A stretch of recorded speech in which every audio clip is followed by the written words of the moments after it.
আমি ওয়ারি থেকে সামিরাদন বলছি। আমার জীবনের কাহিনী শুরু হলো ক্লাস 8-এ যখন আমি পড়ি, ঠিক তখন থেকে। আমার বড় ভাইয়া কিছু কবুতর পালতো, তো তার কাছে একটা ছেলে আসতো, নাম ছিল সাগর। তো আমিও মাঝে মধ্যে ছাদে উঠলে তাকে দেখতাম, ভালো লাগতো, কথা বলতাম। তার সাথে কথা বলতে বা সময় কাটাতে আমার ভালো লাগতো, ছাদে বসে আড্ডা দিতাম। তো আমার ভাইয়াও কিছু বলতো না, যে সমবয়সী একসাথে কথা বলে, বলতেই পারে। তো এই থেকেই ভালো লাগা, তার সাথে আমার একটা রিলেশনের মতো হলো। ক্লাস 8-এ পড়ে মেয়েরা আর কি, যেরকম বাচ্চারা আর কি যা করে আর কি। তো ওর সাথে ওই স্কুলে যাওয়ার সময় একটু দেখা করতাম, কোচিং এ যাওয়ার সময় দেখা করতাম। তো 9-এ যখন উঠি তখন আমার মা ব্যাপারটা জানতে পারে যে সাগরের সাথে আমার ফ্রেন্ডশিপ ছাড়াও অন্য কিছু সম্পর্ক আছে। তো আমার মা এই ব্যাপারটা নিয়ে অনেক চিন্তিত হয়ে যায়, কারণ আমি একটু দুষ্ট প্রকৃতির ছিলাম, যে আমার মেয়ে হয়তো বা পড়াশোনা ছেড়ে এই ছেলের সাথে কোনো সম্পর্কে জড়ায় নেওয়া যায় বা পালিয়ে টালিয়ে নেওয়া যায়, এরকম কিছু। আমার মা অনেক একটু সহজ সরল ছিল। তো এইভাবেই মনে করেন মার ভিতরে সন্দেহটা কাজ করতে থাকলো। মা চাইলো যে আমার পড়ালেখা দরকার নেই, ভালো ছেলে পেলে বিয়ে দিয়ে দিবে, এরকম কিছু একটা। তো আমি প্রায়, আমার বাবা আমাকে অনেক সাপোর্ট করছে পড়ালেখার বিষয়ে। তো আমার বোনেরা আবার ব্যাপারটা জানার পর মার সাথে একমত হয়, হ্যাঁ ভালো পেলে ছেলে পেলে বিয়ে দিয়ে দেবো আমরা ওকে। তো ভাইয়াকে অনেকভাবে ম্যানেজ করে আমি কোন রকম পড়ালেখা চালিয়ে যাই। যখন আমি নিউটনে পড়ি, তখন হুট করে একদিন ওই ছেলের সাথে দেখা করি কোচিং থেকে আসার সময়। তখন ধরা পড়ে যায় আর কি, আমার ভাইয়া জেনে ফেলে। জানা ফেলার পর আমাকে 2-4টা চড় থাপ্পড় দেয়, দেওয়ার পর বলে পরীক্ষা দেওয়া হবে না, এরকম কিছু একটা। তো অনেক রিকোয়েস্ট করে যে না ভাইয়া, আমি এত বছর এত কষ্ট করে পড়াশোনা করলাম, আমাকে এসএসসি পরীক্ষাটা দিতে দাও। তো ভাইয়াকে অনেক রিকোয়েস্ট করার পরে ভাইয়া বললো ঠিক আছে, ওর পরীক্ষা দেওয়ার সাথে সাথে ওর বিয়ের ব্যবস্থা করবো আম্মু, ওর সামনে আর পড়াশোনার দরকার নেই। তো এভাবেই পড়ালেখা শুরু করলাম। টেস্ট পরীক্ষা যখন আমার আসলো, আমি তো অঙ্কে কাঁচা ছিলাম, তো আমার জন্য একটা লজিং স্যার রাখা হলো। ছেলেটা আসছিল পটুয়াখালী থেকে। পটুয়াখালী থেকে আসায় ও ব্যাচেলার হিসেবে থাকতো। আমার আম্মু ওকে আমার জন্য অঙ্ক ইংলিশের জন্য রাখলো টিচার হিসেবে, যাতে আমি পরীক্ষায় ভালো রেজাল্ট করি তার জন্য। তো ওই ছেলেটা আমাকে পড়াতে আসতো। আর এদিকে সাগরের সাথে আমার রিলেশন ছিল, চালিয়ে গেছি আমি। আমি সাগরকেও ছাড়তে পারতেছিলাম না, পড়ালেখাও ছাড়তে পারতেছিলাম না, এরকম একটা পরিস্থিতিতে ছিলাম। কিন্তু তারপরে ম্যাট্রিক পরীক্ষা যখন কাছাকাছি আসলো, হুট করে শুনি যে ছেলেটাকে আমার জন্য লজেন রাখা হয়েছে, আমার মা নাকি সেই ছেলেটাকেই পছন্দ করছে আমার জন্য। যে ছেলেটা অনেক ভদ্র শিক্ষিত, ওর সাথে বিয়ে দিব। আর ওকে সব জানাইছি যে আমার মেয়ে এরকম এরকম রিলেশনে আছে। তো আমার মেয়ে তো বাচ্চা মানুষ, ও বুঝে না, তুমি ওকে বুঝায় টুঝায় নিও, তুমি তো মিউচুয়াল বুঝতে পারো, তোমার বয়স, প্রাপ্ত বয়স, ওকে বুঝায় টুঝায় তুমি নিও। তো ওই ছেলেটাও রাজি হয়ে গেছে, হ্যাঁ সমস্যা নেই, আমারই তো ছাত্রী, আমি তো ওকে চিনি, ও একটু দুষ্ট হলো, ও অনেক ভালো মেয়ে, আমি ওকে ম্যানেজ করে নিব। তো আমার আম্মু যে এই প্ল্যানিং করছে সেটা আমি জানি না। তো আম্মু প্রায় প্রায় আমাকে বলতো যে তো স্যারকে তোর কেমন লাগে, তো স্যারকে তোর ভালো লাগে না, যে সাগরের সাথে সাগর একটা ছেলে হইলো নাকি, কিরকম দেখা যায়, ভালো না, এই সেই এগুলো বলতো। তো আম্মুকে আমি বলতাম তুমি কি পাগল হয়েছে, আমি কি সাগরকে বিয়ে করব, আমি তো পড়াশোনা করবো, ওর সাথে জাস্ট একটু কথা বলি। তো আম্মু আমাকে প্রায় ওই স্যারের ব্যাপারে আমাকে ইনফ্লুয়েন্স করতো। তো একদিন পরীক্ষা চলাকালীন সময় আম্মু আমাকে বললো যে তুমি যদি স্যারকে বিয়ে না করবা, আমি জীবনে অনেক কষ্ট করছি তোমাদেরকে বড় করার জন্য, তোমার বাবার সংসারে আমি অনেক কষ্ট করছি, অনেক কিছু সহ্য করছি, তোমার বোনরাও আমাকে অনেক কষ্ট দিছে, তুমি যদি স্যারকে বিয়ে না করো তাহলে, আমার পরীক্ষা ছিল শ্যামপুর মডেলে, ওইখান থেকে পুস্তকগুলা ব্রিজটা কাছাকাছি, আমি ব্রিজ থেকে লাফ দিয়ে মরে যাবো, নাহলে আমি ফাঁসি দিয়ে মরে যাবো, তোমার ওকেই বিয়ে করতে হবে, ছেলে ভালো, কোন দিক দিয়ে কম, ছেলে তো সব দিক দিয়ে ভালো। তাই আমি আম্মুকে সান্ত্বনা দেওয়ার জন্য বললাম ঠিক আছে আম্মু, সমস্যা নেই, আমি পরীক্ষা দেই, তোমার কথায় আমি ওকে বিয়ে করবো, সমস্যা নেই। তা আম্মু একটু ইমোশনাল, সহজ সরল ছিল, যদি কোনো ভুল স্টেপ নিয়ে ফেলে তো আমি আম্মুকে এসে আশ্বাসটা দিলাম। আম্মু ছেলেটার সাথে, আমার স্যারের সাথে প্ল্যানিং করে আমার ইংলিশ সেকেন্ড পেপার পরীক্ষার দিন আমার বিয়ের ডেট রাখে, যেটা ছিল ভ্যালেন্টাইন্স ডের দিন, 14 ফেব্রুয়ারি। আমি পরীক্ষা দিয়ে আশায় আছি সাগর আমার জন্য রোজ নিয়ে আসবে, আর আমার আম্মু আমার জন্য 3 পিস নিয়ে গেছে। পরীক্ষা শেষে আমার ইউনিফর্ম চেঞ্জ করে আমাকে 3 পিস পরায় বলে যে তোমার খালামণির বাসায় যাব লালবাগ। হ্যাঁ, আমার খালাতো বোনের সাথে আমার ফ্রেন্ডলি অনেক ভালো সম্পর্ক ছিল, ওর সাথে আমরা নাস্তা খাবো একসাথে, রেস্টুরেন্টে যাবো, ঘুরতে যাবো, তুমি ড্রেস চেঞ্জ করো। তো পাশের এক বাসা থেকে আমি ড্রেস চেঞ্জ করার পরে সে আমাকে জ্ঞানগাড়িয়া স্টেশনে নিয়ে গেল। সেখানে যে দেখি আমার স্যার কিছু বন্ধু বান্ধব নিয়ে, কাজী নিয়ে বসে আছে।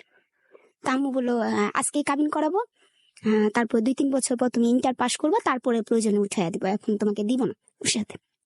তা আমি ওখানে দেখি যে পরিস্থিতি, আমি যদি ওখানে বিয়ে না করি আম্মুও ইমোশনালি ভেঙে যাবে। আর বাচ্চা বয়স ছিল তো, চিন্তা করছি দূর বিয়ে হইবে কি হইব, বিয়ের পর সাগরের সাথে চলে যাবো, এরকম কিছু একটা চিন্তা কইরা আমি ওখানে আপোষে বসে সাইন টেন দিয়ে কবুল টবুল বলে আলহামদুলিল্লাহ বলে বাসায় চলে আসছি। বাসায় চলে আসছি তো পরীক্ষা দিলাম ঠিক মতো পরীক্ষা দিলাম। দেওয়ার পর পরীক্ষা মার্চের দিকে শেষ হলো। এপ্রিলের দিকে আমার আম্মু আমাকে বলে যে তোমার স্যারের আম্মুর শরীর অনেক অসুস্থ, আর এদিকে যে তোমাদের কাবিন করানো হয়েছে, তোমার ভাই সম্ভবত জাইনা ফেলাইছে, সানির কথা মানে আমার বড় ভাইয়ের কথা বললো, সে হয়তো জাইনা ফেলাইছে, শুধু শুধু ছেলেটাকে মারধর করবে, তোমাকে মারধর করবে, আমার সাথেও খারাপ ব্যবহার করবে। তো তুমি এক কাজ করো, তোমার বাবা যখন মাদ্রাজ গেছে, আমার বাবা মাদ্রাজ গেছিল তখন, তুমি এক কাজ করো, তুমি ওর সাথে পটুয়াখালী যাও, ওর মার সাথেও দেখা করে আসো, এক সপ্তাহ বেড়ে আসো, আমি এখানে সব ম্যানেজ করবো। আমি বললাম ঠিক আছে যাই। তারপর আমাকে এইভাবে আমার মা চাদর টাদর সব কাপড় চোপড় গুছায় টুছায় দিল, আমি গেলাম পটুয়াখালী যাওয়ার পরে ওইখানে থেকে আর আমাকে আসতে দেওয়া হয়নি, সেখানেই রেখে দেওয়া হয়েছে, আমার পড়ালেখাও শেষ, সেখানেই সমাপ্তি। যখন বিয়ের 3-4 মাস বয়স তখন আমি প্রেগনেন্ট, মানে আমি জানতে পারি যে আমি প্রেগনেন্ট। তখন তো বয়স কম, তত একটা বুঝি না, 16 বছর বয়স। প্রেগনেন্ট হওয়ায় আম্মুকে বললাম, আম্মু আমি তো প্রেগনেন্ট, এখন কি আমার বাচ্চা নেওয়ার সময়? হ্যাঁ হ্যাঁ, বাচ্চা নিলেই সংসার ঠিক হবে, সংসার বসে যাবে, বাচ্চা নিয়ে নাও, বাচ্চা কোনো কিছু করার প্রয়োজন নেই। ঠিক আছে, ওখানে থাকতে থাকলাম। ওইখানে আমি গ্রামে অ্যাডজাস্ট হইতে আমার অনেক কষ্ট হয়েছে, কিন্তু স্যার আমাকে কোনোভাবেই ম্যানেজ করতে পারতো না, আমি তাকে স্যারই বলতাম বা বলি। সে আমাকে মানে অনেক কষ্ট দিছে। গ্রাম দেশ, আমি ঢাকার মেয়ে, বয়স কম, ওই উঠান ঝাড়ু দেওয়া বা ওই যে ঘর লেপা, এগুলা মানে আমার জন্য নতুন কাজ ছিল, আমি করতে পারতাম না, আমার অনেক কষ্ট হতো, তারপরেও করতাম। উনি কি করলো, যখন আমার 4 মাস প্রেগনেন্ট তখন উনি ঢাকায় চলে আসলো আমাকে রেখা। আসার পরে 1 মাস যখন ওভার হয় উনি যায় না, তারপর আমি ফোন দিয়ে কানাকাটি বললাম যে আমি তো গ্রামে থাকতে পারতেছি না, আমাকে ঢাকায় নেওয়ার ব্যবস্থা করেন। আম্মুকে বললাম, আম্মু বললো ঠিক আছে, একটা রুম নিয়ে ওকে ঢাকায় নেওয়ার ব্যবস্থা করো। তারপর আমাকে একটা রুম নিয়ে ঢাকায় নিয়ে আসলো। ঢাকায় নিয়ে আসার পর সে আমাকে যে পরিবেশে রাখলো সেটা তো আমি অ্যাডজাস্ট না। 2টা রুম, 3 সেটের 2টা রুম ছিল, সামনের রুমে 5-6টা ব্যাচেলার থাকতো, ভিতরের রুমে আমরা হাজবেন্ড ওয়াইফ থাকতাম, আমার খুবই আনইজি লাগতো এই পরিবেশটা।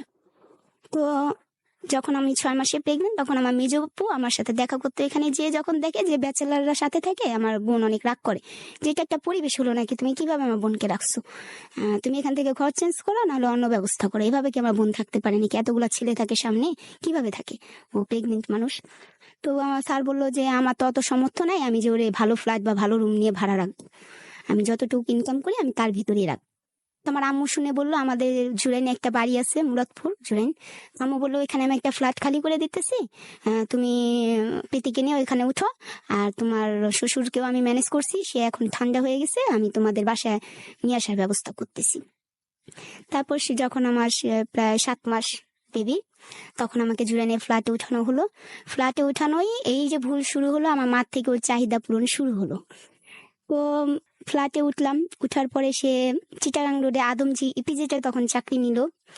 ও প্রায়ই দেখা যেত 7 মাস যখন আমার মা আবার আমার সাতাশা করলো অনেক বড় করে, সব আত্মীয় স্বজন নিয়ে, মানে বিয়ের অনুষ্ঠান হয় নাই, সাতাশা করছে আব্বু আম্মু সবাই মিলে। তো ও এটা দেখেই বুঝে ফেলাইছে যে আমার বাবা মা আমার প্রতি খুবই দুর্বল বা আমাকে অনেক ভালোবাসে, সেই দুর্বলতা ও কাজে লাগাইছে।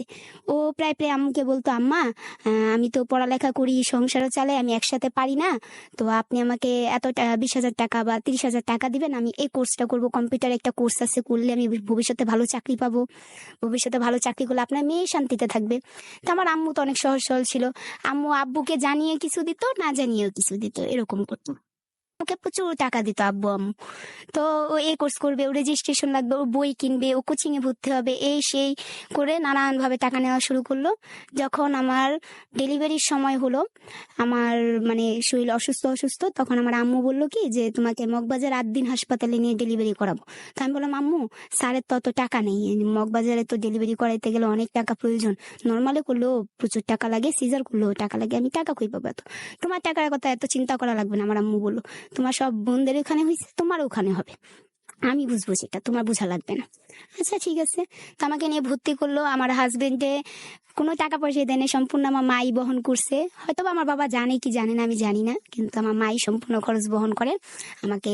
মানে আমার নর্মাল ডেলিভারি হওয়ার কোনো সুযোগই দেয়নি আমার মা, যে আমার মেয়ের বয়স কম, আমি সিজারিয়ান নিয়ে যাবো। তো আমার আম্মু আমার ডেটের আগেই নিয়ে সিজারিয়ান করিয়ে ফেললো। ছেলে হলো আমার প্রথম একটা। ছেলে হওয়ার পরে হাসপাতালে আমার হাজবেন্ড ছেলেকে দেখতে যায় না। 2 দিন হয়ে গেছে, কি ব্যাপার, সে আসে নাই কেন? ফোন দেই, আপনি কি ছেলেকে দেখতে আসবেন না? তাই আমার পরীক্ষা চলতেছে, আমি কিভাবে আসবো? বাসায় তো আসবে, আসলে আমি আসবো। তারপর আমি যখন ফোন একটু তকাতকি করি, তখনই বাচ্চা হওয়ার 2য় দিন সে আসে। মানে সিজার করায় যে সে চলে যায় আর আসে না। 2য় দিন আইসা কথা বলি যে আপনি আসতে তো পারেন, রোজ একবার একটু আসে আমার সাথে দেখা তো করতে পারেন। কিন্তু আমার পরীক্ষা তো, আমি পড়ার অনেক চাপের জন্য আসতে পারি না। সমস্যা কি, আম্মা আছে, আপারা আছে, সবাই তো আছে, তুমি চিন্তা করো কেন, ফোনে কথা বলবো আমরা। তা আম্মু ওইখান থেকে আমাকে আর জুড়ে বাসা না পাঠিয়ে সে ওয়ারি নিয়ে গেল আমার বাচ্চা সহকারে। আমাকে ওয়ারি নিয়ে যেয়ে সেখানেও আমার আম্মুরা যে ফ্ল্যাটে থাকতো আরেকটা ফ্ল্যাট খালি করে আমাকে ওইখানে রাখলো, যে বেবি যে পর্যন্ত ঝরঝরা না হবে, মানে 5-6 মাস না হবে, তোমাকে দিব না, তুমি পোলাপেন মানুষ, বাচ্চা কিভাবে পালবা। তো এখানে রাখলো।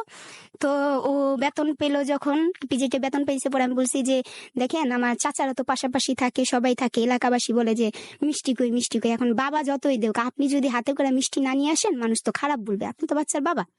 তো বলছে ঠিক আছে, আমি বেতন পাইলে আমি নিয়ে আসবো। তো বেতন পায়া প্রায় 10-12 কেজি মিষ্টি, বাচ্চার জন্য 2-4 সেট কাপড় চোপড়, পালিশ টালিশ যা লাগে আর কি যাবতীয় মোটামুটি কিনে নিয়ে আসে। আসার পর আম্মু অনেক রান্না বান্না করে খাওয়া দেয়। তো এরকমই ও মাঝে মধ্যে আসে, আমি মাঝে মধ্যে জুড়ে বাসায় যেয়ে দেখা করি, এরকম করে চলতে থাকলো। কিন্তু আমার খরচ, আমার বাচ্চার খরচ সম্পূর্ণ আমার মা বাবা বহন করে। ও আমাকে কিছুই মানে তেমন একটা দেয় না। চাইলে বলে বেতন পাইনি, বেতন পাইছি, রেজিস্ট্রেশনে লেগে গেছে, বই কিনতে লেগে গেছে, কোচিং এ দিতে লেগে গেছে, আম্মা থেকে নাও।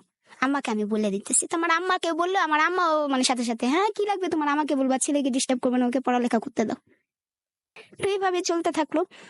তো যখন আমার বাবুটা 2 বছর বয়স, তখন আমার আম্মা মারা যায় হঠাৎ করে।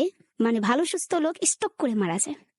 তো স্ট্রোক করে মারা যায় যখন, আমি আমার হাজবেন্ডকে ফোন দিলাম যে গল্প বাবা তুমি তাড়াতাড়ি আসো, আম্মু নাকি মারা গেছে, খালামণি বলতেছে, আমার তো বিশ্বাস হইতেছে না। আম্মুর সাথে আমি 3টা বাজেও কথা বললাম, এখন খালামণি ফোন দিয়ে বলতেছে ঢাকা মেডিকেল যাও, তোমার আম্মু নেই। তো আমি ঢাকা মেডিকেল গেলাম। যায়া যখন আম্মু লাশ দেখলাম, তখন আমি অনেকটাই ভেঙে পড়লাম, অসুস্থ হয়ে গেলাম যে কি হলো। তখন আসলাম বাসায়, লাশ টাশ নিয়ে আমরা আসলাম, মাটি টাটি দিলাম। দেওয়ার পরে আব্বু বলতেছে যে 40 দিন তোমরা 3 বোন, আমরা 3 বোন, তোমরা এখানেই থাকবা হাজবেন্ড সহকারে, আমার সাথে থাকবা, আমি একা থাকতে পারবো না। তো আমরা ওইখানেই থাকলাম 40 দিন যাবত। না, আমার মা যে মারা গেছে সেই জিনিসটা আমি সহ্য করতে না পারায়, যখন মাকে মাটি দিয়ে যাবে তখন আমি শর্ট স্ট্রোক করে ফেলছি আর কি। মোট কথা শর্ট স্ট্রোক করে ফেলে আমাকে নিয়ে আমার বড় বোনের হাজবেন্ড ন্যাশনাল নিয়ে যায়, নিয়ে যে ভর্তি রাখে। তো এখান থেকে আমি অসুস্থ মানে এরপরে ধরা পড়ে, কিছুদিন পর ধরা পড়ে আমার টাইফয়েড হয়েছে 10-15 দিন পর। তারপর ওইটা ট্রিটমেন্ট চলাকালীন তারপরে আবার হঠাৎ করে ধরা পড়ে আমার টিবি হয়েছে। আল্লাহ, একটা পর একটা অসুখ লেগেই আছে। এর মধ্যে ও আমার চিকিৎসারও ভরণ পোষণ দেয় না। এখন তো আম্মাও নেই, আমি কার কাছে চাম? আব্বার কাছে চাইলে কয়বার চাওয়া যায়? আব্বার সাথে তেমন টাকা পয়সার ব্যাপারে ফ্রি মাইন্ডও না। তো এই যে কষ্টটা আমার শুরু হলো, আর ওর রূপটাও ভেসে উঠলো আমার সামনে, যে আসলে আমার মা ওর চাহিদা পূরণ করে রাখছে বিধায় ও এতদিন ভালো ছিল। তারপরে ও হঠাৎ করে বলে যে তোমাকে ডাক্তারি চিকিৎসা করালে হবে না, তোমার সম্ভবত ফকির দেখাতে হবে, তোমাকে গ্রামের বাড়ি নিয়ে যাব, তুমি আব্বার কাছ থেকে 20-30 হাজার টাকা নাও, তোমার আমি গ্রামের বাসায় নিয়ে যাই, ভালো ফকির দেখাই, তোমার একটা পর একটা অসুখ লেগে আছে, এটা ডাক্তারি ট্রিটমেন্টে ভালো হবে না।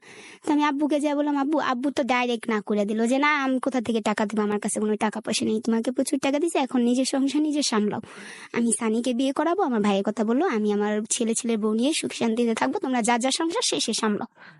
তোমার আম্মা ছিল, আম্মা দিছে, এখন তো তোমার হাজবেন্ডের পড়ালেখাও শেষ, অনার্স কমপ্লিট, এখন তোমাদেরটা তোমরা সামলাও, চাকরি বাকরি নিতে বলো তোমার হাজবেন্ডকে, ভালো, আমি তো আছি পাশে। তো আমি ওনাকে বললাম, এই ওনার রেগে যাওয়া কেন? দিবে না, দিতে হবে। আমাকে কি দিছে বিয়ের পর, বিয়ে হয়েছে পর কি দিছে তোর বাবা মা? কিছুই দেয়নি। এখন তোর চিকিৎসাকে আমি করামনি, তোর একটা পর একটা অসুখ লেগেই থাকে, রোগ হইতেই থাকে, আমি কি করামনি চিকিৎসা? এরকম কিছু আর কি ঝগড়াঝাটি। আমি বললাম ঠিক আছে, আপনার চিকিৎসা করানো লাগবে না, আপনি আপনার মতো থাকেন, আমি আমার মতো থাকি, বাঁচলে বাঁচবো, মূল্য মূল্য। ও রাগ করে চলে যায়, প্রায় 12-13 দিন আসে না। পরে আমি ফোন দিই, আসে। 13 দিন কোনো খবর থাকে না, 12-13 দিনের মতো আসে। আসার পর আমি মোটামুটি একটু সুস্থর দিকে যাই। সুস্থর দিকে যাওয়ার পর আমি চিন্তা করলাম যে না, করে দিয়ে তো হবে না, আর এখন মাও নেই, নিজের পথ নিজেরই দেখতে হবে, যেহেতু বাচ্চা আছে, বাচ্চা খরচ চালাতে হবে, নিজের খরচ চালাতে হবে। আমি তো মোটামুটি হাতের কাজ টাজ মানে যেটা দেখি আমি সহজেই কাজ করি, যে কোনো কাজ।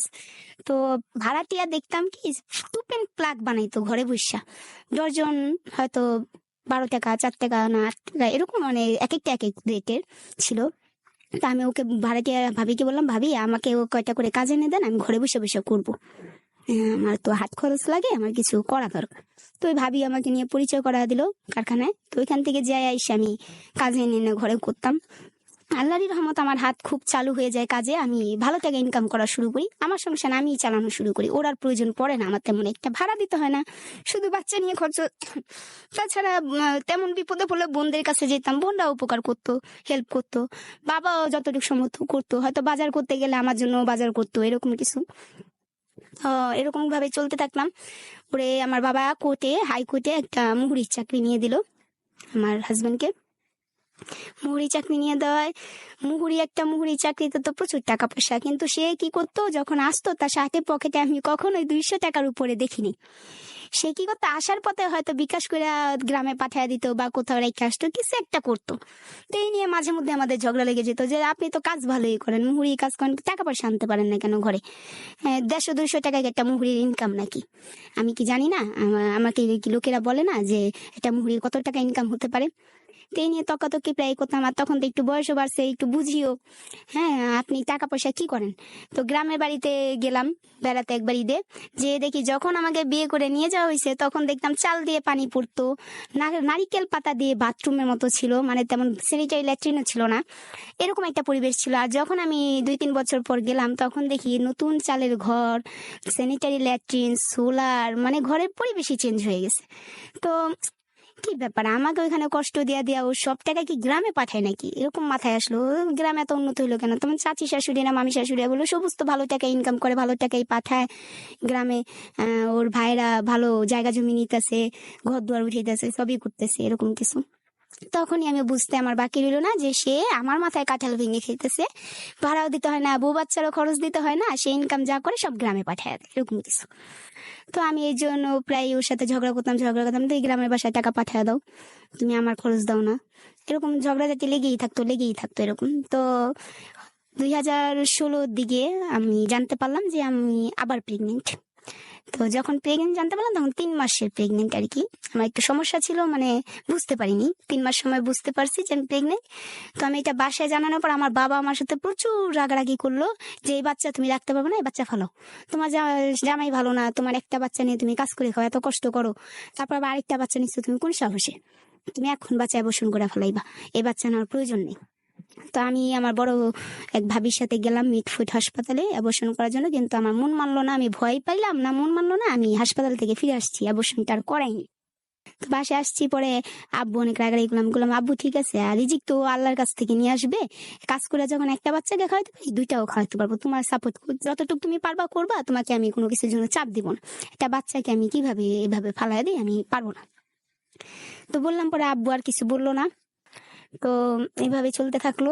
যখন আমি 6-7 মাসে প্রেগনেন্ট, তখন আমার বাবা বলল যে মাওতালে একটা জায়গা আছে আমার, হ্যাঁ জায়গাটা পড়ে আছে নদী নালার মতো, ময়লা টয়লা ফেলায় মানুষ, এক কাজ করো তোমরা 3 বোন মিলে ওইটা রেজিস্ট্রি করে তোমাদের নামে নিয়ে নাও, আমি তো দৌড়াদৌড়িও করতে পারি না, আর আমার হাতে তেমন টাকা পয়সাও নেই, আমার অসুখ হয়েছে, ওষুধে অনেক টাকা চলে যায় যেগুলো ভাড়া টাড়া পাই, তো তোমাদের টাকা দিয়ে তোমরা 3 বোনে রেজিস্ট্রি করে জায়গাটা নিয়ে নাও, তোমাদের ভবিষ্যৎ তোমরা করে নাও, আমি তা দৌড়াদৌড়ি করতে পারতেছি।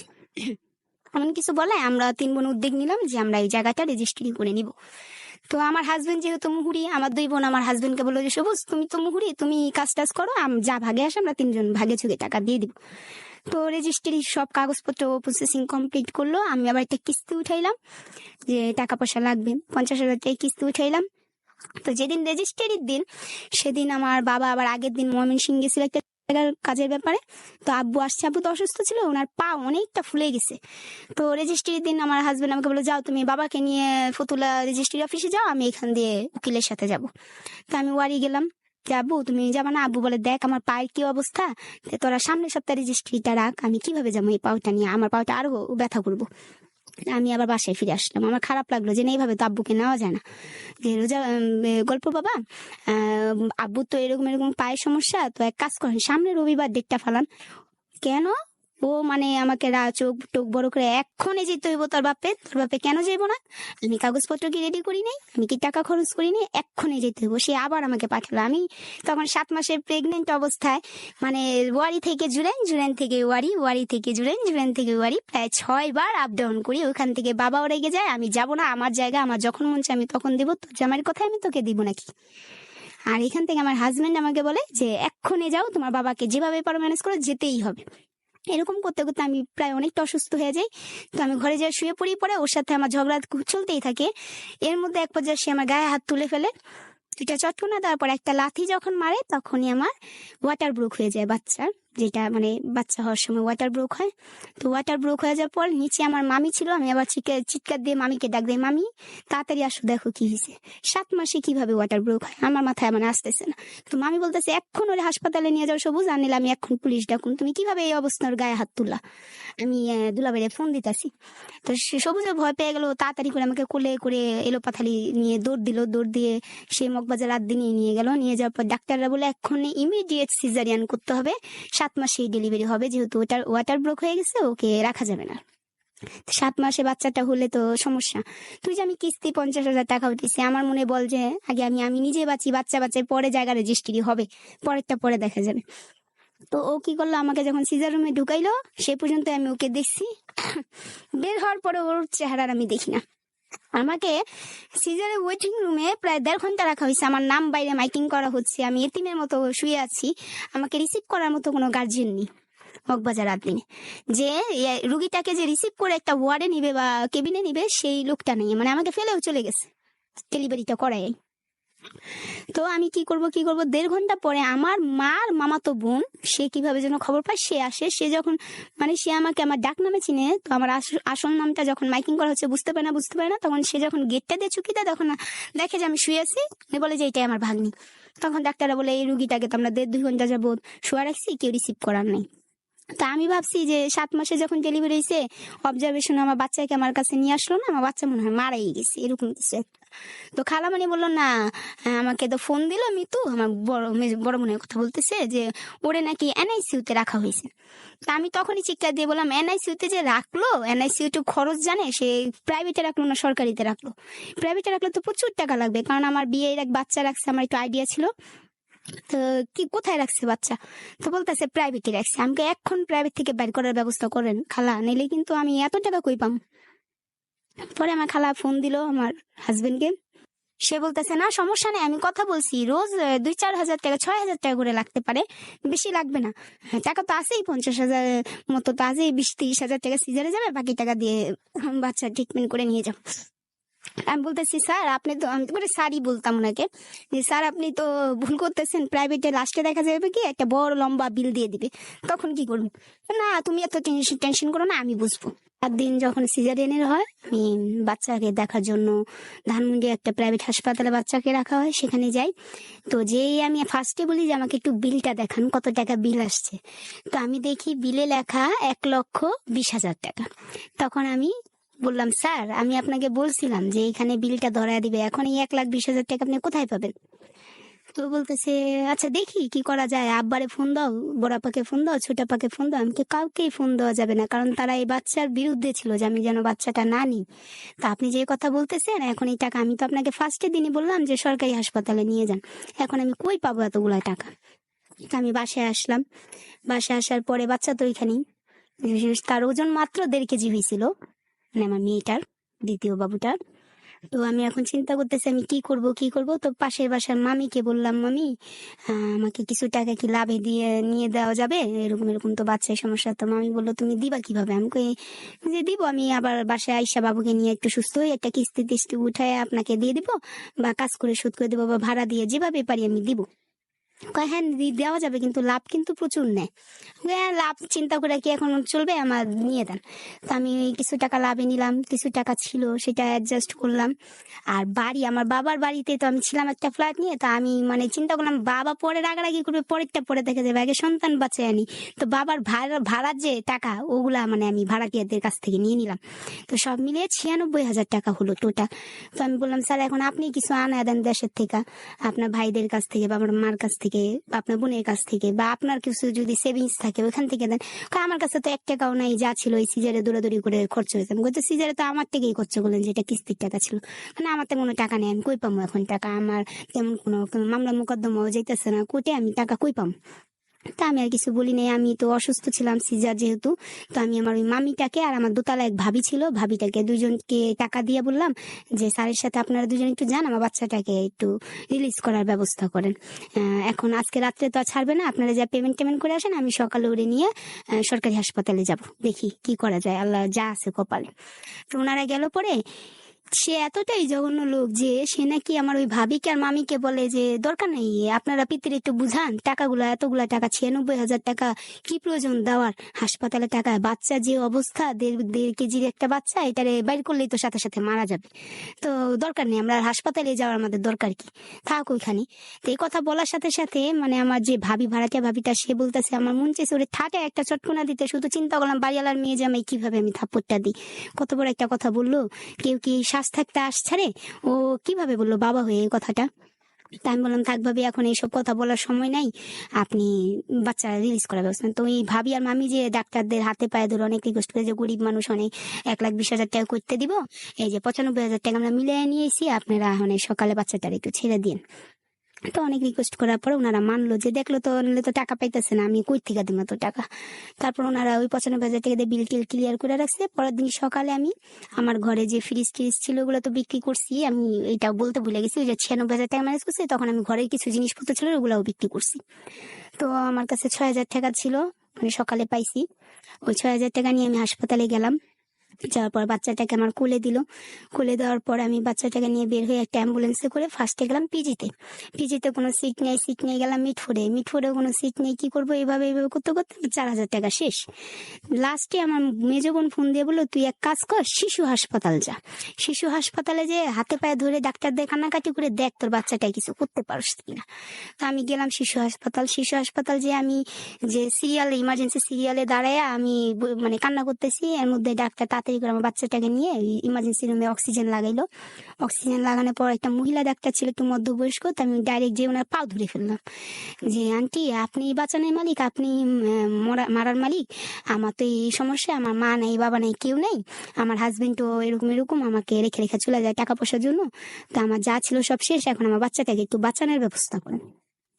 তো উনি কি করলো, ওনার অনেক মায়া লাগলো, উনি উনার রেফারেন্সে একটা অক্সিজেনের বোতল একটা বেড আমাকে দিল, যে মেয়েটা অনেক অসহায়, ওয়ার্ড বয়কে ডেকে বললো এই বাচ্চাটাকে নিয়ে যাও। তো রাত্রেবেলা দেখি আমার 1.5 কেজি বাচ্চা মেয়ে অক্সিজেন বারবার খুলে ফেলতেছে। কিরে বাবা অক্সিজেন বারবার খুলে ফেলে কেন, আমি নার্সদের দুধ দিয়ে ডাক দিয়ে দেখেন তো অক্সিজেন খুলে ফেলেও তো অক্সিজেন না পেলে মারা যাবে। তো ডাক্তাররা নার্সরা বলতেছে না সমস্যা নেই। তো পরের দিন সকালে যখন বড় ডাক্তার আসলো যে বাচ্চা তো পুরো সুস্থ, আপনি বাসায় নিয়ে যেতে পারেন, আমি তো ভয় পেতেছি, এত টাকা খরচ করলাম, হ্যাঁ হাসপাতালে রেখা সুস্থ করতে পারলো না এতটুকু একটা বেবি, ডাক্তার কি বলে বাসায় নিয়ে যেতে। তো আল্লাহর রহমত যে আমার বাচ্চা 1.5 কেজি হলেও এত টাকা প্রাইভেটে দিয়ে সুস্থ করতে পাইনি, আর মাত্র 2,000 টাকা খরচ করে শিশু হাসপাতাল থেকে আমার বাচ্চাকে আমি সুস্থ নিয়ে বাসায় গেলাম।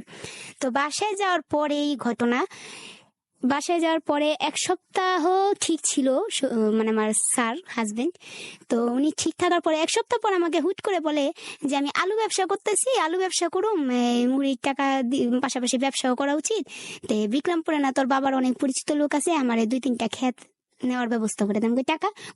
টাকা আছে সমস্যা নেই, তুই ক্ষেতের ব্যবস্থা কর। তখনই আমার মাথাটা গেল নষ্ট হয়ে, যে আমার বাচ্চা মারা যায় সে টাকা দিতে পারে না, আর এখন সে আলু ব্যবসার জন্য টাকা কিভাবে আসে তার। এই ঝগড়া শুরু করলাম, তো কি করলো, ঝগড়া এক পর্যায়ে চলে গেলো আমার রেখা ও চলে গেল।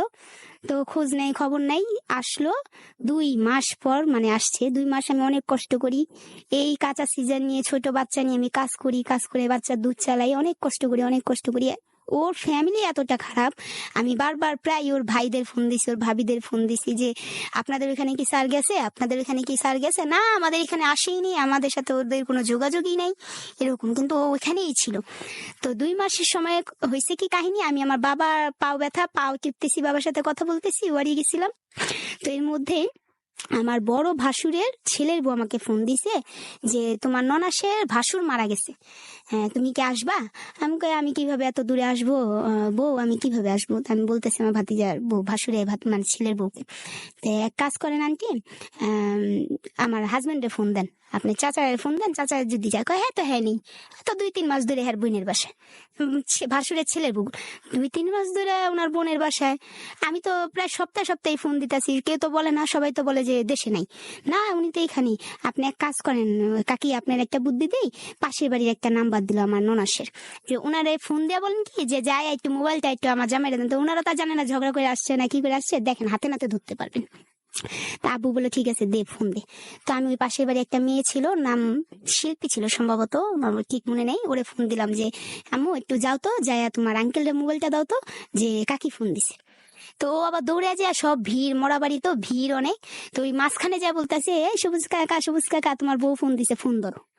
তো এই যেমন ধরা খাইলো, ও ফট করে ফোনটা কেটে দিল তখন। তারপরে আমি আমার জালের নাম্বারে ফোন দিলাম, ফোন দিয়ে বললাম যে আপনি যে যে মিথ্যা কথা বললেন, আপনারা তো সবাই এখন মরা বাড়িতে, আর আমার হাজবেন্ড ওইখানে 3-4 মাস যাবত আছে, তা আপনারা আমাকে মিথ্যা কথা কেন বললেন? আমি যে এখানে 2টা বাচ্চা নিয়ে এত কষ্ট করতেছি, আপনাদেরকে আল্লাহ বাচ্চা দেয়নি, আপনারা কিভাবে এমন করে মিথ্যা কথা বললেন? 2-3 মাস ধরে আপনার দেবর ওইখানে, আপনি আমাকে বলেন যে না আমরা জানি না কোথায়। তো ওনার আমতা করে বলে ও বলছে, বলতে মানা এই সেই।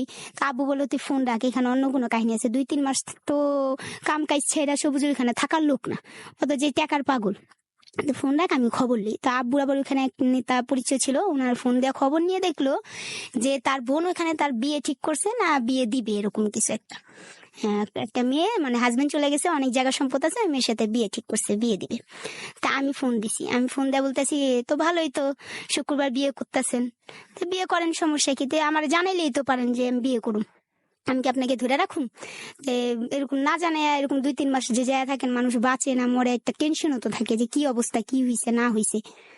কয় হ্যাঁ বিয়ে করুন না, তো কি করুন, হ্যাঁ তোর এনে থাকতে পারি, যন্ত্রণা জ্বালায় তুই খালি টাকা টাকা টাকা টাকা খরচ। তা আমার কবে দিলেন আপনি টাকা? আপনি তো আমার সংসার খরচ ভরণ পোষণই দেন না, আমি কখন করলাম টাকা টাকা? আচ্ছা করেন বিয়ে, সমস্যা নেই, কিন্তু এটা মনে রাখেন শুক্রবার যদি আপনি ঢাকায় না থাকেন আমার ঘরে, শনিবার আমি পটুয়াখালী থানায় থাকুন, পটুয়াখালী থানায় যে আপনার নামে আপনার ভাইদের নামে সহকারে আমি মামলা করব, যে আমার থেকে এত এত টাকা যৌতুক নিছেন, আমার মা থেকে বাবার থেকে নিয়ে আমাকে মারধর করে আপনি এখানে এসে আবার আমার আমার সম্মতি ছাড়া বিয়ে করতেছেন। যদি শুক্রবার সকালে আপনি আমার গেট নক করে বলেন যে হ্যাঁ আমি আসছি, তাহলে আর আমি রওনা দেবো না, নিলে আমি শুক্রবার সন্ধ্যায় রওনা দেবো, শনিবার সকালে আমি গলাচিপা থানায় থাকুন। তো ও ভয় পাইছে, ভয় পাইছে, এটা আমি বুঝতে পারছি, ও আইসা পড়ছে শুক্রবার কি সকালে এসে গেট নক করছে, গেট খুলে দেখে। তো আমি হাসতেছি, আমি তো বিয়ে না করে এ বললেন, আচ্ছা ভালো কথা, তো বিয়ে করেন নেই করে, তো গোসল টোসল করলো, খাবার টাবার দিলাম, খাইলো টাইলো। তারপর আমি বললাম দেখেন যা হয়েছে হয়েছে, আপনি এই যে এরকম করতেছেন, আপনি আমার জান, আপনি আমার রোজ 300 টাকা করে দিন, বেশি লাগবো না, আপনি যা কাজ করেন আপনি গ্রামে পাঠান, যেমন সাথে রোজ 300 টাকা করে দিন, আমার 2 বাচ্চা নিয়ে আমি চলে যাবো, আমি যা কাজ করবো ভাড়া তার দিতে হয় না। আচ্ছা 300 পাইলে তুই খুশি? আমি হ্যাঁ 300 পাইলেই খুশি। আচ্ছা ঠিক আছে। তো কি করে, 1 দিন দেয়, 3 দিন দেয় না, 1 দিন দেয়, 5 দিন দেয় না, এরকম করে। এরকম করে আবার এই ঝগড়াঝাটি শুরু। তো এরকম করতে করতে করতে করতে অনেক ঝগড়াঝাটি। এর ভিতরে আমি মাতালে জায়গা যেটা নিয়ে, ওই যে আমার বেবিটা সমস্যা, সেই জায়গাটা আমি রেজিস্ট্রি করে ফেলি। রেজিস্ট্রি করার পরে এখন ও আমাকে চাপ দেওয়া শুরু করে ওই জায়গাটা বিক্রি করো, ওই জায়গা বিক্রি করে গ্রামের বাসায় জায়গা কিনবো, জায়গা কিনে বিল্ডিং ঘর তুলবো, আমরা গ্রামে চলে যাবো। আমি বলতেছি না আমি তো পারবো না, ওই জায়গা তো আমি এখন বিক্রি করতে পারবো না, আর ওই জায়গা 3 বোন নিচ্ছে, আমি একলা কিভাবে বিক্রি করবো? না ওই জায়গা বিক্রি করো, ওই জায়গা বিক্রি করতে হবে, আমাকে নানান ভাবে কুসাব দেওয়া শুরু করলো, না বিক্রি করতেই হবে, নানান ভাবে মানে চাপ দেওয়া শুরু করছে। আরেকটা প্লাস, যে বাসায় আমি ফ্ল্যাটে ছিলাম সে তো মুহুরি, সে বলতেছে আমরা এই বাসাটা কাজ করি, এই বাসাটা তো অনেক বড়, তো এই বাসাটা আমি একটা মানে আইনগত ভাবে কি সিস্টেম বললো যে এরকম একটা কাগজ করতে পারি, যেটা যদি তোমার আব্বার যে অবস্থা যদি মইরাও যায়, তোমার ভাই বোনের এই বাসায় এসে অধিকার দেখাতে পারবেন, আমরা স্টে অর্ডার ফালায় রাখুন, যত বছর খাইতে পারি, 30-40 হাজার টাকা ভাড়া পায় তোমার বাবা, তোমার বাবা মইরা গেলে এই ভাড়া তো 4 ভাগ হইব, তখন আমি এটা করে রাখলে আমরা শুধু একলাই পাম। আমাকে কে এবারই বিদ্যা তো নজর যায় কে আপনি, এবারই আমার ভাইয়ের, এবারই তো আপনি বা আমার কোনো বোনেরই দিব না আমার বাপে। তো এই দুইটা ব্যাপার নিয়ে ওর সাথে আমার প্রায় ঝগড়া। তো আমি যে 2-4 বছর যে কাজ করছি, কিছু সেভিংস ছিল, আমার বাবাও আমাকে যে টাকা পয়সা দিত, মানে আমি নানান ভাবে কাজ করতাম। যেমন আমার আম, কেউ যদি ইন্ডিয়া যে থ্রি পিস আনতো সেগুলো বিক্রি করতাম, গাউসিয়া যে থ্রি পিস আইনা বিক্রি করতাম, এক্সট্রা আনসারের চাকরি করতাম, ঘরে খেতা সিলাইতাম, পাথরের ব্যাগ বন্ধু নানান ধরনের কাজ করে অনেক টাকা ইনকাম করতাম। আমার তো অত খরচ যেত না, কারণ আমার বাবা প্রায় আমার বাজার সদাই ঘুরে দিত, বোনদের বাসায় গেলে বোনেরা অনেক কিছু দিয়ে দিত, আমরা আর কি খেতাম। তো এরকম আমি কিছু টাকা জমাইছিলাম, 2-2.5 লক্ষ টাকার মতো হয়ে গেছিল। তো আমার অনেক শখ আমার ছেলেটার মুসলমানি অনুষ্ঠান করুম, তো আব্বুর সাথে যে আলাপ করলাম, আব্বু বিয়া শাদীর কোনো অনুষ্ঠান করলা না, কিছুই করলা না, পোলা মাইয়ারও বিয়া শাদী খাইতে পারি না পারি কোনো ঠিক নেই, তো বড় ছেলেটার একটা মুসলমানি অনুষ্ঠান করতে চাই বড় কইরা সবাই নিয়ে। আব্বু বললো হ্যাঁ এটা তো খুশির কথা, করো, আমি সাথে আছি, সমস্যা কি। তা আব্বুর মতামত অনুযায়ী অনুষ্ঠান করলাম। তো অনুষ্ঠানে এস্টিমেটটা অনেক বড় হয়ে গেল, যেমন 6 লক্ষ টাকার মতো হয়ে গেল। তো ওই 6 লক্ষ টাকার মতো হয়ে যায়। আব্বু বললো সমস্যা নেই, একটা অনুষ্ঠান করতে গেলে গরুর মাংস, মুরগি মাংস, মুদি সদা এগুলা বাকি আনা যায়, সালাই মুতলে দিয়ে দিবা। তা আমি ওইভাবেই করলাম। করার পরে অনুষ্ঠানে এত বড় একটা অনুষ্ঠান করছি, আমার মাত্র 70,000 টাকা লস হয়েছে। 70,000 টাকা তেমন কিছু না, সালামি যে টাকাটা উঠছে আমি কমিউনিটি সেন্টারে থাকাকালীনই সব দিয়ে দিছি। কিছু বাসায় যেমন বাড়ির দিকে মহিলাদের কাছ থেকে কিছু টাকা নিছিলাম, ওই টাকা, ডেকোরেশনের টাকা, লাইটিং এর টাকা, এগুলো কিছু কিছু আর কি বাকি ছিল। 70,000 টাকার মতো শর্ট। আর বাসায় আমি সব পেমেন্ট দিয়ে 1,20,000 টাকার মতো নিয়ে গেছি। নিয়ে যাওয়ার পরে আমি ওগুলো ডরে রাখতেছি, আমি অসুস্থ এতদিন একটা অনুষ্ঠান করছি, দৌড়াদৌড়ি করছি। তো স্যার বলতেছে যে আমার তো কালকে চেম্বারে কাজ আছে, তা আমি সকাল সকাল চলে যাব। ঠিক আছে যায়েন। তো উনি সকালে ওইটা চেম্বারে চলে গেল। তা আমি সারাদিনই শুয়ে রয়েছি, আমার শরীর অনেক অসুস্থ লাগতেছে। আর ওই পাওনাদাররা তো আসতেছে টাকা দাও, মানে মোট তাহলে 1,90,000 টাকা আমার মানুষ পাওনাদার, আর আমার কাছে আছে 1,20,000 টাকা। তা আমি হিসাব করতেছি যে 50 পাবে তাকে 30 দিব, যে 30 পাবে তাকে 20 দিব, বাকিটা সময় নিব, আস্তে ধীরে দিয়ে দিব। তো এরকম করতেছি, এর মধ্যে অনেক চাপ দিতেছে। আমার বড় আপু আইসা উঠছে, বড়াপুর থেকে 12,000 টাকার মতো মনে নিছিলাম। বড় আপু আসতেছে, কি রে আমার টাকাটা দিলি না, তুই তো খোঁজ খবর তো ফোনও ধরস না। পরে আমি গাছ ছাপা বহু, তুমি যখন আইসো ভালো হয়েছে, যারা যারা আইতাছে তুমি একটু বুঝা দিয়া যাও তো, ওর বাপে তো গেছে চেম্বারে। তো যখন আমি আলমারির ডয়ারটা খুলি তখন দেখি আমার ডয়ারে কোনো টাকা নেই। কিরে টাকা কই? তো চিন্তা করছি আমি অসুস্থ, হয়তো বা আমার হাজবেন্ড টাকাগুলো সেফটি ভাবে তার সাথে নিয়ে গেছে, যে আমার সাথে থাক, হয়তো ঘর থেকে চুরি টুরি হয়ে যেতে পারে। তো আমি ফোন দিই, ফোনও ধরে না। তো আপারে বললাম আপা ফোন ধরতেছে না, আপা কয় কি ব্যাপারটা তো ভালো লাগতেছে না, তো 2 দিন পর পর চলে যাওয়ার অভ্যাস, টাকাগুলোও নাই, তুই ওর চেম্বার চিনোস? আমাকে হ্যাঁ আপা আমি চিনি, চল চেম্বারে যাম। পরে আমি ওই চেম্বারে ঢুইকা দেখি ওই রোলিং চেয়ারে ঝুলতেছে চেম্বারে বসে। তো আমি যাই বললাম স্যার আপনি কি আলমারি থেকে টাকা নিয়ে আসছেন? কিসের টাকা? কোন টাকা? কিসের টাকা? আমি কোনো টাকা টুকা নিই। কিসের টাকা? টাকাগুলো কই গেল? আমিও নেই আপনিও নেন নেই, তাই টাকাগুলো কই গেল? আলমারি চাবি বা আলমারি তো কেউ ধরে না। না আমি কোনো টাকা টুকা নিই। হ্যাঁ অনুষ্ঠান করছিস না, আলা বুঝ মজা। অনুষ্ঠান করতে না করছিলাম না, এই অনুষ্ঠান না করে টাকাটা আমারে দিতি, আমি গ্রামে বাড়ি করতে চাইতেছিলাম, আমার টাকাটা দিলি না, তুই অনুষ্ঠান করছিস। তো এরকম ধরনের কথাবার্তা বললো, ঝগড়াঝাটি করে আমি আইসা পড়ছি। পরে আমি বলছি ঠিক আছে টাকা যদি না দেন বাসায় আসার দরকার নেই, আপনি আর কোনো সময় বাসায় আসবেন না, বুঝলাম। আমি আইসা পড়ছি। পরে ও আর খোঁজ খবর না, এখানে তো পাওনাদাররা, ও মাঝখানে আবার ও যে ডিলারশিপের একটা ব্যবসা করতে চাইছিল, তা আমি ওরে 2 লক্ষ টাকা আশা কিস্তি থেকে উঠাই দিছিলাম। তো ওই টাকাটা ও কিস্তিটা দিতে হয়। তো সব মিলাই আমার মনে করেন অনেক দেনা পেনা হয়ে গেল। আমি এখন কি করবো দিশা পেতেছি না, আমি খুবই যন্ত্রণায় পড়ে গেছি। আর ও তো ফোন দিলে ফোন ধরে না, কথা বলে না, এরকম কি করি। আব্বুও তেমন সাপোর্ট দিতেছে না, বোনেরাও সাপোর্ট দিতেছে না, কি করি মানে অনেক মানসিক ভাবে চাপে পড়ে গেলাম। তখন আমি উদ্যোগ নিলাম যে আমার মাওতলা জায়গাটা দেয় বেচেই ফেলাম, বেচা ওইটা দিয়ে দেনা পেনা দিয়ে একটু শান্তিতে থাকি, এত শান্তি ভালো লাগে না। যখন আমি মাওতলা জায়গাটা বিক্রি করার চিন্তা ভাবনা করি, তো প্রায় 1.5 মাস হয়ে যায় অনুষ্ঠানের পর, ওর কোনো খোঁজ খবর নেই। আমি জায়গাটা বিক্রি, সব পানাদারকে বলি যে আমি জায়গাটা বিক্রি করে সবার টাকা দিয়ে দেবো, একটু সবুর ধরেন এরকম। তখন আমি জায়গা বেচার চেষ্টা করি, তখন হুট করে একদিন সে আসে। আমি আবার বাসায় নেই, আমার প্রতিবেশী ফোন দিয়ে বলে তোমার জামাই আসছে, আসো আমরা এটা বসে একটা সমাধান করে দিই। মানে আমি বাসায় যাই, বাসায় যাওয়ার পর বলতেছে জায়গা বেচবা মানুষের কাছে, কাউকে আমারই তো কইতে পারো, আমি জায়গাটা, আমার কি লোকের অভাব আছে, আমি মুহুরি কাজ করি, আমি তো জায়গাটা বিক্রি করে দিতে পারি। তা আমি বলছি জায়গা বিক্রির ব্যাপারে তো তোমার কোনো প্রশ্নই উঠে না, তোমার কোনো এখানে আমি হস্তক্ষেপই দিব না। আর তুমি এখানে আসছো কেন, তুমি এখানে কেন আসছো? 1.5 মাস পরে দেখতে আসছো পাওনাদার আমার মেয়েরা লাইছে না কাইটা লাইছে, এটা দেখতে আইছো? মামা ওই প্রতিবেশীকে বললাম, মামা ওরে এখন বাসা থেকে বেরিতে বলেন, ওর সাথে আমার কোনো সম্পর্ক নেই, ও 2 দিন পর পর যায়, 2 দিন পর পর আসে, আচ্ছা একবারই চলে যাক, আমার ওর সাথে কোনো সম্পর্ক, আমার 2 বাচ্চা নিয়ে আমি শান্তি মতো থাকতে পারবো।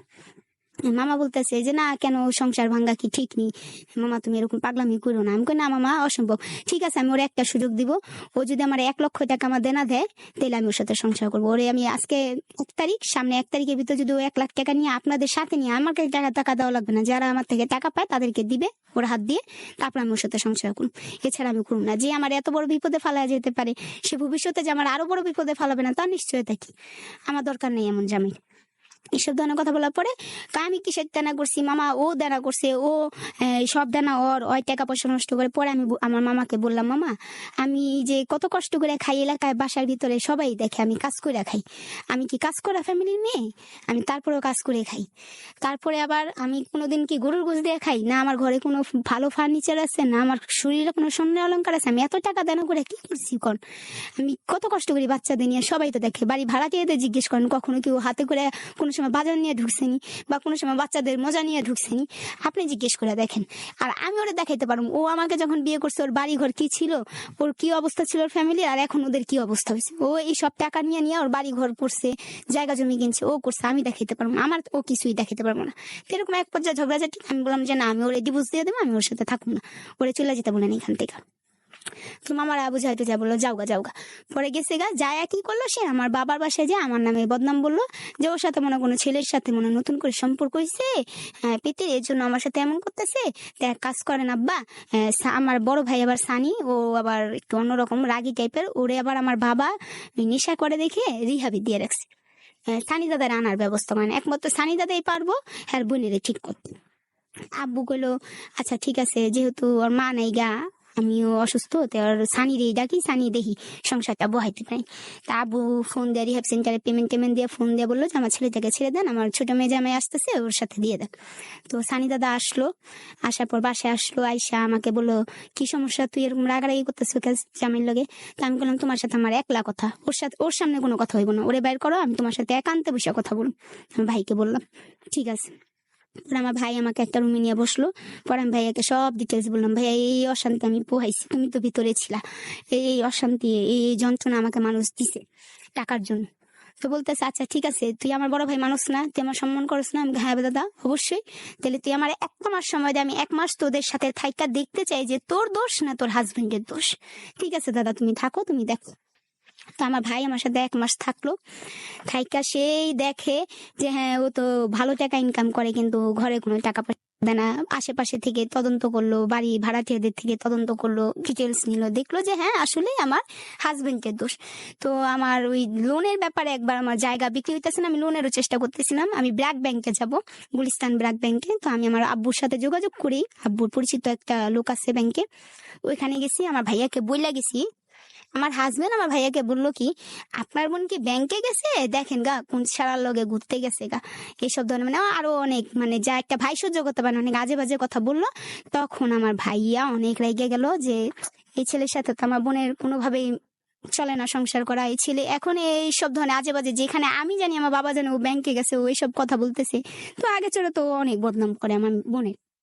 তা আমার ভাইয়া আমি আসছি বলে বলতেছে না তুই ঠিক আছোস, আমরাই ভুল, এই ছেলে ভালো না, এই ছেলের সাথে তোমাকে রাখা যাবে না, তোমার জীবনটা, তোমার বাচ্চার জীবনটা নষ্ট হবে, এই ছেলের সাথে রাখা যাবে না, আমরা ব্যবস্থা করতেছি কি করা যায়। তা আব্বু বললো তাহলে কি করতে চাও তুমি? আমি বললাম আব্বু আমি ওর সাথে থাকবো না, আমি ওরে ডিভোর্স দিয়ে দেবো। আব্বু বলছে ঠিক আছে, তাহলে আমাদেরকে ইনভলভ করো না, তাহলে মানুষ ছি করবে যে বাবা ভাইরা দেখো বোনের মেয়ের ডিভোর্স করাইলো, তুমি একা একা যা করার কর। তা আমি উকিল টুকিল ধরে ডিভোর্স ফাইল করলাম, ও চলে গেল বাড়ি থেকে। ডিভোর্স ফাইল করার পরে আমি একা একাই থাকতে থাকলাম অনেক কষ্টে। পানাদার দেনাদাররা আমাকে অনেক যন্ত্রণা দিতে থাকলাম, জায়গাটা কোনোভাবে বিক্রি করতে পারতেছিলাম না। তো আমি আমার বোনদেরকে বললাম যে আমার বাচ্চাগুলা তোমরা 2 বোন মিলে একটু ভাগে যোগে যদি রাখতাম তাহলে আমি একটা চাকরি করতাম। বন্ধুরা বললো না এটা কি সম্ভব নেই, আমাদেরই ছোট ছোট বাচ্চা, আমরা আবার তোমার বাচ্চা কিভাবে রাখি। তো আমার বাবা বললো যে আমিও তো 2টা বাচ্চা রাখতে পারবো না, তো তুমি এক কাজ করো, তোমার ছেলেটাকে আমার কাছে দিয়ে যাও, ও তো বড় আছে, ও আমার কাছে থাক, মেয়েটা তোমার কাছে রাখো, মেয়েটা তো দুধের বাচ্চা, ও তো থাকতে পারবে না তোমাকে ছাড়া। তা আমি আমার ছেলেটাকে আমার বাবার কাছে দিয়ে আসলাম, বাবার কাছেই থাকতো, আমি আমার মেয়েটাকে নিয়ে থাকতাম। তো একা থাকলে যা হয় আর কি, হাজবেন্ড ছাড়া। ভাইয়াও আসতো যেত এর ভিতরে ভাইয়া আবার ওই নেশায় পড়ে যাওয়ায় আব্বু আবার কি করলে, এবার রিহাবে না দিয়ে সেফ কাস্টাডি দিয়ে জেলখানায় দিয়ে দিল বড় ভাইটাকে। তো বাবা অসুস্থ, বড় ভাই জেলখানায়, হাজবেন্ড নাই, একটা মহিলা আমি, শিয়ানা মেয়ে, একটা ছোট বাচ্চা নিয়ে, মানে কি যে একটা পরিস্থিতি, একলা একলা থাকিয়ে নানান ধরনের পরিস্থিতির মোকাবেলা আমাকে করতে হয়েছে। আমি একা থাকলে অনেক সমস্যায় ভুগছি, যেটা বলার বাহিরে। যখন আমি ঘরে রাত্রে ঘুমাইতাম, দেখা যেত আমার গেটও নক করতো কে কেউ আইসা, আমি ভয় গেট খুলতাম না, আমার জানালায় চাকা মারতো, আমার মোবাইলে আজে বাজে মেসেজ দিত, আজে বাজে লোকেরা কল দিত, এগুলা করতো। তা আমি যে এলাকায় থাকি জুরাইন মুরাদপুর, সেটা খুবই একটা খারাপ এরিয়া হয়ে গেছে বর্তমানে। তো ওইখানে মাদক যারা খায়, মাদক ব্যবসায়ীরা, তাদের চুপ পড়ে গেল এক কথায় আমার উপর, যে মেয়েটা একলা থাকে আর বাড়িটা খালি, 2-3টা ফ্ল্যাট খালি, মানে সব কি আর ভাড়া থাকে, 2-1টা ফ্ল্যাট তো খালি থাকি। তো ওরা কি করতো, আমি তো সারাক্ষণ ঘরে বসে থাকতাম, কাজ করতাম ঘরে বসে বসে, ওরা ওইখান দিয়ে ওই রুমে টুমে যে নেশা পানি খাইতো, বাজে বাজে কাজ করতো, হয়তো বা আমি চোখে দেখিনি, যেটা মানুষ বলতো যে তোমার বাসায় তো খারাপ ছেলে পেলে ঢুকে গেল। তো যারা এই খারাপ ছেলে পেলে, তারা কেউ আমার মামা, কেউ আমার ভাই, সবাই পরিচিত। আমি যে কাউকে যা বলবো এই মামা আপনি ছাদে আইসেন না, সবাই প্রতিবেশী, সবাই ভাই মামা, ভাই আপনারা আমাদের বাসায় আসেন কেন, তেমন বলার মতো আর। আমি মেয়ে মানুষ, আমি ছোট, মানে তাদের তুলনায় আমি তো ছোটই, আমি কিভাবে বলি, ভাইয়াও নাই, কারে দিয়া বলাই, এরকম কিছু একটা। কিন্তু এই জিনিসটা যে আমার জন্য খারাপ পরিণতি হয়ে দাঁড়াইতেছে, সেটা আমি বুঝতে পারিনি। আমার তখনই রুখে দাঁড়ানো উচিত ছিল যে আমার বাড়ি, তোমরা কেন ঢুকবা। তো এলাকা, প্রতিবেশী, সমাজ খুবই কঠিন। কিছু কিছু মহিলারা আমার নামে অনেক বাজে বাজে কথা শুরু, যে মেয়ে একলা কিভাবে থাকে, এই যে যে উমুকে যায় বাসায়, হেমুকে যায় বাসায়, কেন যায়, কি আশয়, কি বিষয়, অনেক ধরনের কথাবার্তা, যা আমার অনেক সমস্যা করা শুরু করলো। তো এক পর্যায়ে আমার ভাইয়া যখন সেফ কাস্টাডিতে কোর্টে উঠেছে, আমার হাজবেন্ড একটা কাজের জন্য কোর্টে যায়। বর্তমান যে হাজবেন্ড আমার, সেটা আমি বলতেছি, বর্তমান আমার আবার বিয়ে হয়েছে, সে হাজবেন্ডের কথা বলতেছি, সে আমার বড় ভাইয়ের বন্ধু বর্তমানে। তো উনি আমার ভাইয়ার বন্ধু হিসেবেই, মানে কোর্টে যায়, বলে কি রে সানি তোর কি কি অবস্থা, কয় আব্বা আমার সেফ কাস্টাডি দিছে, দোস্ত তুই একটু মুরাদপুর গেলে, ওই আমার বর্তমান হাজবেন্ড মুরাদপুরেরই, আমার বোনটার একটু খবর লইছে, আমার বোনটা অনেক এতিমের মতো, অসহায়ের মতো থাকে, অনেকে নাকি অনেক যন্ত্রণা দিতেছে, আমি জেলে বসে বসে খবর পাই, আব্বু তো এগুলা বুঝে না, আব্বু তো আমার বাইর করতেছে না, তো তোর একমাত্র বিশ্বাস করতে পারি, তুই যে আমার একটু বোনের খবর টবর নিস। তো উনি যেমন, ওনাকে আমি ছোটবেলায় দেখছি কিন্তু সবসময় দেখি নাই। তো উনি হঠাৎ করে আসলো একদিন, আয়সা বললো, মানে আমার ভাইয়া আরেক ফ্রেন্ডের মাধ্যমে আসছে, বলতেছে আমার ভাইয়া আরেক ফ্রেন্ড বলতেছে, প্রীতি সানি জেলখানা থেকে ওর এক বন্ধুরে খবর পাঠাইছে, ও তোমার সাথে একটু কথা বলবে, নিয়ে আসবো। তা আসেন ভাইয়া, সমস্যা নেই, আসেন কথা বলি। পরে মানে আমার বর্তমান যে হাজবেন্ড রনি, ওনারে নিয়ে আসলো। আসার পর ঘরে বসলো। তো উনি আমাকে বলতেছে যে আপু, তোমার ভাইয়া তোমার নিয়ে অনেক টেনশন করে, অনেক চিন্তা করে, তুমি তুমি চিন্তা করো না, আমি তোমার একটা ভাইয়ার মতো, বড় ভাইয়ের মতো, তোমার যে কোনো সমস্যা তুমি আমার ফোন দিও, আমার নাম্বারটা রাখো। তা আমি বললাম, ভাই কয়টা সমস্যা আপনি সমাধান করবেন, আমার তো অনেক সমস্যা, আমি তো অনেক যন্ত্রণায় ভুগতেছি। তুমি ফোন দিয়ে দেখো আমারে, দেখো আমি আসি কিনা, সানির বোন মানে আমারও বোনের মতো, তুমি তুমি ফোন দিও আমারে। আচ্ছা ঠিক আছে ভাই, নাম্বার দিয়ে। তো ওই দিন রাত্রেই যেমন আমার জানালা দিয়ে চাকা মারতেছে, তো আমি ফোন দিছি যে রনি ভাইয়া আপনি কি আছেন আশেপাশে, হ্যাঁ আমি গ্যারেজের দিকে আসি, একটু আসেন তো, দেখেন তো আমার জানালা দিয়ে কি চাকা মারতেছে। তো উনি আসছে দূরে, আইসা পায় নেই কাউরে, কিন্তু চাকাগুলা পাইছে, দেখেন এই যে চাকাগুলা মারছে, একটা যদি বাই চান্স আমার মেয়ের শরীরে লাগতো, তো আমার মেয়েটা অসুস্থ হয়ে যেত না। তো বলতেছে আপনার এত যন্ত্রণা দেয় মানুষ, হ্যাঁ আমার মানুষ এত যন্ত্রণায় দেয়, আর যখন আপনি দেখতে চাইছেন, আপনি আমার উপকার করবেন, তো আপনি দেখেন। এরপরে এলাকার কিছু বড় ভাইয়েরা আছে, আমাকে অনেক মানে ডিস্টার্ব করতো, ফোন দিয়ে বলতো বিয়ে করতে চাই, কেন বিয়ে করবা না, এই একলা কতদিন থাকবা, এরকম। কেউ অফার দিত কক্সবাজার যাবানি, চলো 1 সপ্তাহ ঘুরে আসি, এত টাকা তোমার অ্যাকাউন্টে পাঠিয়ে দিব, এরকম ধরনের মানে অনেক কাজে বাজে। আমি কারো কারো কোনো জবাব দিতাম না, কোনো উত্তর দিতাম, যে একলা আমি কারে জবাব দিব, কারে উত্তর দিব, এগুলো হলো সন্ত্রাসী টাইপের লোক, কারে কি বললে আমি কি করতে যাব। তো এরকম সমস্যা করতো। একদিন এক বড় ভাই মানে নেশা টেশা করে আমার গেট অনেক বাইরে বাইরে ঘুরছে। তারপর আমি জিদ দিয়ে লাস্টে কি করুম, আমি বটি নিয়ে এই এলাকায় মানে ওনার পিছে পিছে দৌড়াইছি, যাই এলে আমার গেট বেড়ানো এত শখ, আয় গেট বেড়াইতেছি তুমি। মানে এক পর্যায়ে আমার জিদটা উঠে গেছে যে এরকম যন্ত্রণা মানুষ কয়দিন সহ্য করতে পারে। তখন আমার বর্তমান হাজবেন্ড বললো যে হ্যাঁ, এই যে এখন আসল রূপে আসছেন, প্রতিবাদে আসছেন, এই প্রতিবাদটাই রাখতে হবে, নাহলে আপনাকে কেউ বাঁচতে দিবে না, যন্ত্রণা দিবে। তারপরে এরকম করে মানে আমি অনেক সমস্যার সম্মুখীন হতে থাকি। আর আমার বর্তমান হাজবেন্ড প্রায় প্রায় এসে আমার খোঁজ খবর নিত, বাচ্চার খোঁজ খবর নিত, খাবার টাবার দিয়ে যেত, বিরিয়ানি টিরানি কিনা কিনা দিয়ে যেত। এরকম সমস্যা আমার করতে থাকলো। তো উনি যে এসে আমার খোঁজ খবর নিত, তো ওনার ফ্যামিলি যারা আছে তারা বদনাম উঠাইয়া দিল আমার সাথে। ওনার সাথে কিসের এত সম্পর্ক, কিসের এত গভীরতা যে সে প্রায় প্রায় আমার বাসায় আসে, আমার ঘরে আসে, আমার জন্য খাবার টাবার নিয়ে আসে, নাস্তা নিয়ে আসে, কিসের জন্য নিয়ে আসে। তো আজে বাজে কথা অনেক বলা শুরু করে দিল। আর ওই যে বড় ভাইদের আমি মানে সময় দিতাম না বা কথা বলতাম না, তারা কি করলো, এলাকার ভিতরে একটা বদনাম ছড়াইলো, এই রনির লগে মনে সানির বোনে কোনো কিছু একটা চলতেছে, আসল বিষয় এরকম কিছু। তো এই বদনাম ছড়াইতেছে। পরে একদিন আমার হাজবেন্ড এসে আমাকে বলতেছে, বর্তমান হাজবেন্ড, যে পিতাপা এই সমস্যা, এখন কি করা যায়, আপনি যদি কোন তাহলে আমি আপনারে বিয়ে করতে চাই। বলতেছি আপনার আমি বিয়ে কিভাবে করি, আর আমি বিয়ে করব না, আমার তো 2টা বাচ্চা আছে, আমি আমার বাচ্চাদের নিয়েই থাকতে চাই। কথা আপনি যে যন্ত্রণা পোহাইতেছেন, আপনার কয়দিন এমনি থাকবেন, আপনাদের তো বিয়ের সাথে করতেই হবে। তাহলে এক কাজ করেন, আপনাকে আমি বিয়ে করি, আপনার বাচ্চাদের দায়িত্ব আমিই নিব। তাই আমি বলতেছি আমার 2 বাচ্চার দায়িত্ব আপনি নিতে পারবেন? হ্যাঁ আমি নিব, আমি নিতে পারবো, আপনি একবার সুযোগ দিয়ে দেখেন। আমি বললাম ঠিক আছে, আমার একটু চিন্তা ভাবনা করার সময় দেন, আমি দেখি। তো নেক্সট দিনই আমি ডাইরেক্ট গেলাম জেলখানায় আমার বড় ভাই সানির সাথে দেখা করতে, যেহেতু ওর বন্ধু, ওর সাথে আমার আলাপ করতেই হবে। সানি দাদা, এরকম তোমার বন্ধু রনি ভাইয়া আমার তো বিয়ে করার প্রস্তাব দিছে। তা আমার ভাই জেলখানার ভেতর থেকে আমি বলে হ্যাঁ খড়ে কইরা ফেলাইবা, যাই এক্ষণে কাবিন করবা, ওর মতো পোলা জীবনেও পাইবা না। অনেক ভালো মনে ছিল, অনেক ভালো ছিল, আমরা ছোটবেলার বন্ধু, আমি চিনি, তোমাকে একমাত্র ওই সাপোর্ট দিতে পারবে, আর কেউ পারবে না। তুমি যাও এক্ষুনি যা কাবিন করবো, আজকেই কাবিন করবো। আমি আজকে কি আর করা যায়, তোমার থেকে পারমিশন নিচ্ছি, আচ্ছা দেখি আমি চিন্তা ভাবনা করি। তো আসলাম বাসায়, আইসা ওনারে বললাম ঠিক আছে কাবিন টাবিন করবো, ঠিক আছে, কিন্তু আপনার কাছে আমার একটাই রিকোয়েস্ট, আমার অতীত নিয়ে কোনো সময় আমারে খোঁটা দিবেন না, আমারে কষ্ট দিতে পারবেন না, আর আমার 2 বাচ্চারে কখনো আমার থেকে আলাদা রাখতে চাওয়ার চেষ্টা করবেন না। তো আমি চিন্তা করলাম আব্বুরও তো একটু জানানো প্রয়োজন। তা আব্বুরে যাই ডাইরেক্ট না বললে, আব্বুরে বললাম আব্বু একটা ছেলে আছে, সানি দাদার বন্ধু হয় হয়তো বা, আমার না পছন্দ করে, আমি কি করুম?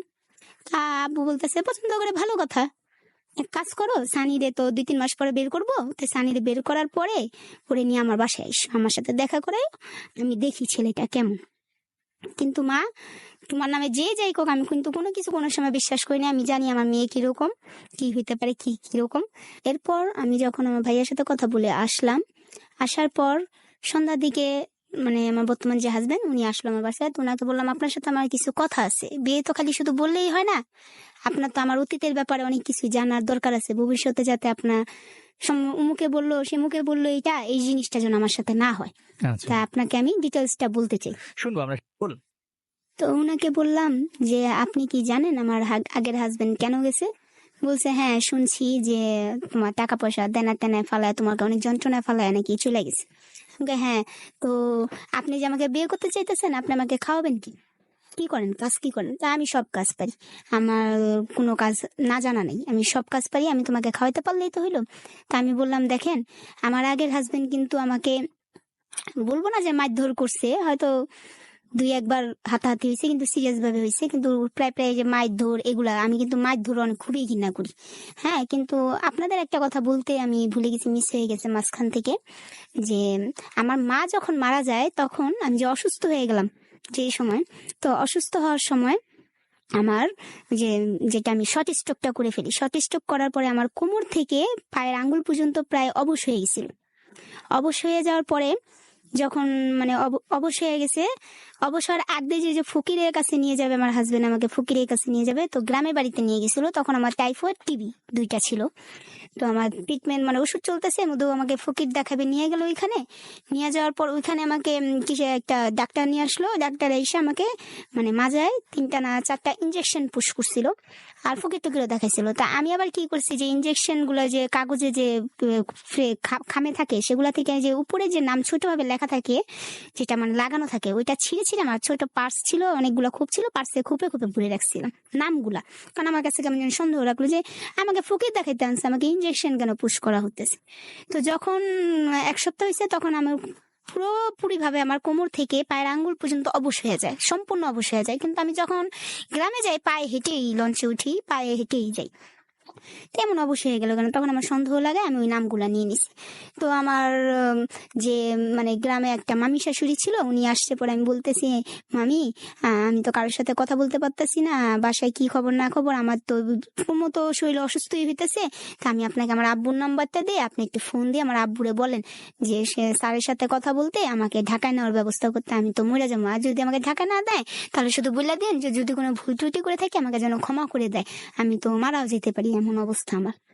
তো মামিটা যখন আব্বুকে আমার ভাইকে ফোন দিল, তখন আমার ভাই আর আব্বু স্যারকে ফোন দিয়ে বলতেছে যে প্রীতির এত অবস্থা খারাপ, তুমি একবারও তো আমাদের জানাইলা না। ওই যে ওর ভিতরে জিদ, যে আব্বার কাছে টাকা চাইছিলাম, আব্বা দিল না, এই জন্য আব্বার ফোন টোন রিসিভ করে নেই এতদিন। তো ও জিদ্দে বলতেছে হ্যাঁ অনেক শরীর অসুস্থ, এখন আমি কি করবো, আমার তো টাকা পয়সা নেই, আমি কিভাবে চিকিৎসা করাবো, এই জন্য দেশে না রাখছি। তো কইতাছে আব্বু কইতাছে তো এক কাজ করো, তুমি কোনোভাবে ওরে ঢাকায় নিয়ে আসো, সদরঘাট নিয়ে আসো, আমি ওইখান থেকে করে হাসপাতালে নেওয়ার ব্যবস্থা করতেছি। যার যার সন্তান তার ভিতরে মায়া জায়গা হচ্ছে যে মেয়ে কি মারবো নাকি, চিকিৎসা তো করাতে হবে।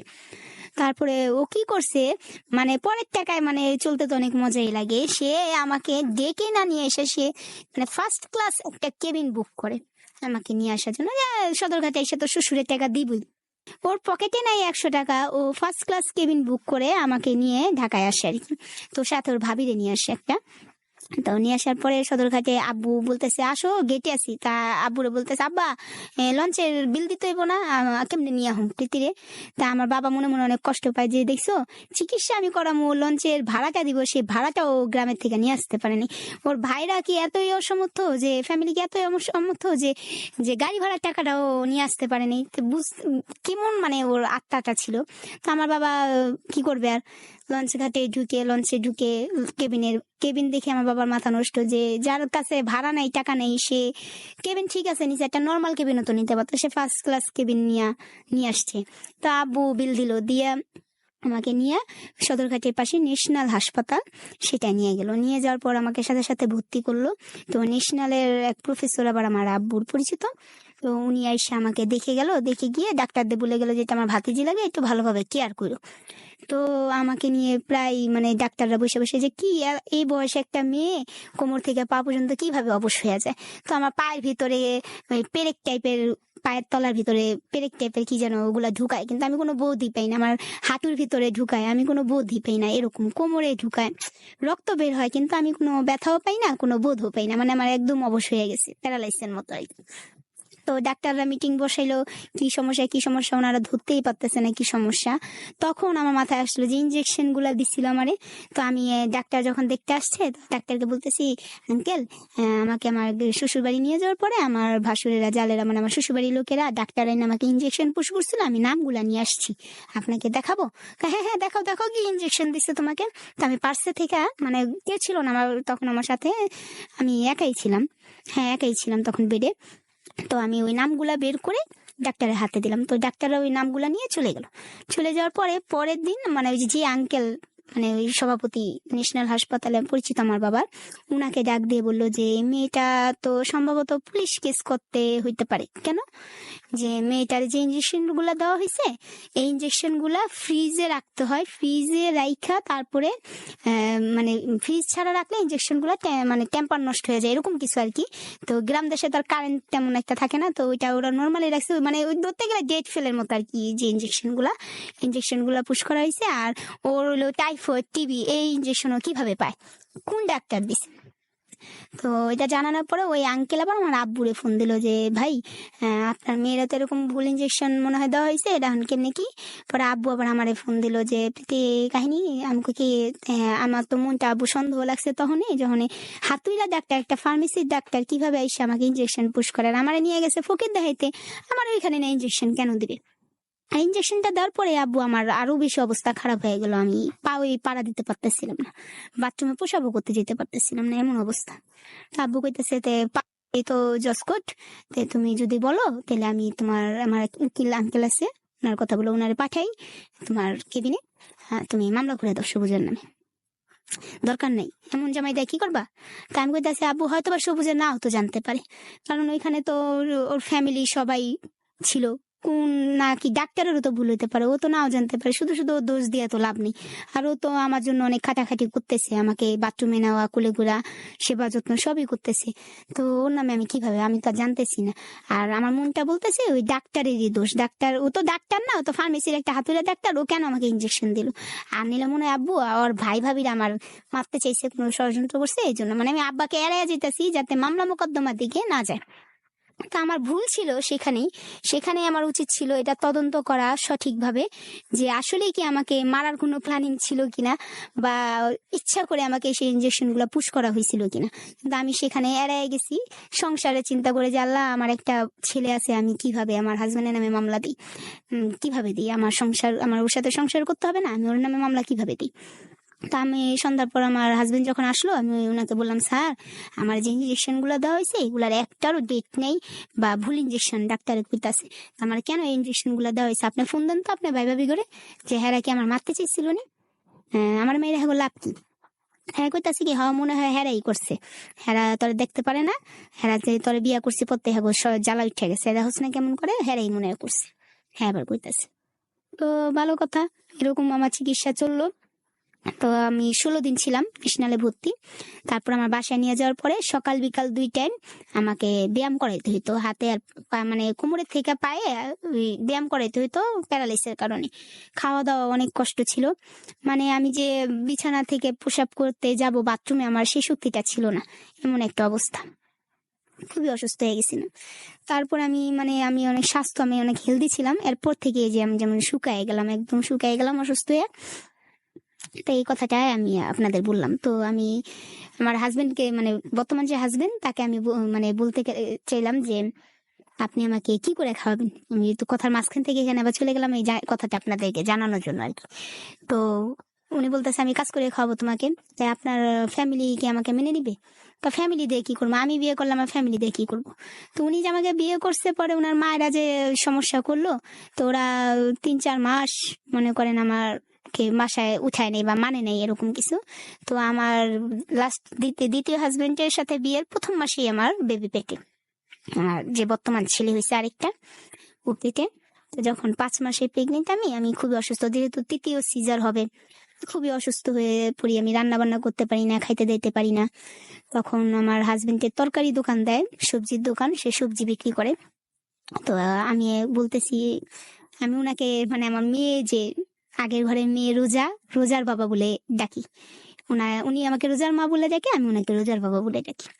বলতেছি, রোজার বাবা আমার না শরীরটা অনেক অসুস্থ লাগে, ঘরে ভালো লাগে না, আমি আপনার তরকারি দোকানে আপনার সাথে যাই বসবো। কইতাছে এই মহিলা মানুষ তরকারি দোকানে যাবো, বেটা কেমন দেখা যায়? আমার তো ভালো লাগে না, আমি পিছে চেয়ার দিয়ে বসে থাকবো আপনার সাথে, আমার ঘরে থাকতে ভালো লাগে না, কাছে থাকতে চলো। পরে হ্যাঁ তরকারি বেচতো সামনে, আমি পিছে বসে থাকতাম, মাঝে মধ্যে একটু হেল্প টেল্প করতাম মাপতে। তো হুট করে একদিন আমার শ্বশুর আর শাশুড়ি, আমার বর্তমান শ্বশুর শাশুড়ি তরকারি দোকানে আসে, আইসা মানে এটা ওইটা ধরতেছে, দেখতেছে ছেলের সাথে কথা বলতেছে, আমার সাথে তেমন একটা কথা বলে না। তো হুট করে বলতেছে, গ্যাস তো নাই আজকে, কে তোর বউ কি রান্না টান্না করছে? তো আমি বলতেছি না, আমি তো রান্না করি নেই। পরে বলতেছে দুপুরে আমগো বাসায় যায় খাইয়াইও, এই রনি বউরে লয়ে আমগো বাসায় যায় খাইয়াইস। তো আমার শ্বশুর শাশুড়ি বলছে, পরে আমার ভিতরে আনন্দ লাগলো যে না, আমার শাশুড়ি বলছে বাসায় যায় খেতে, তার মানে আজকে আমাকে বাসায় উঠেইব।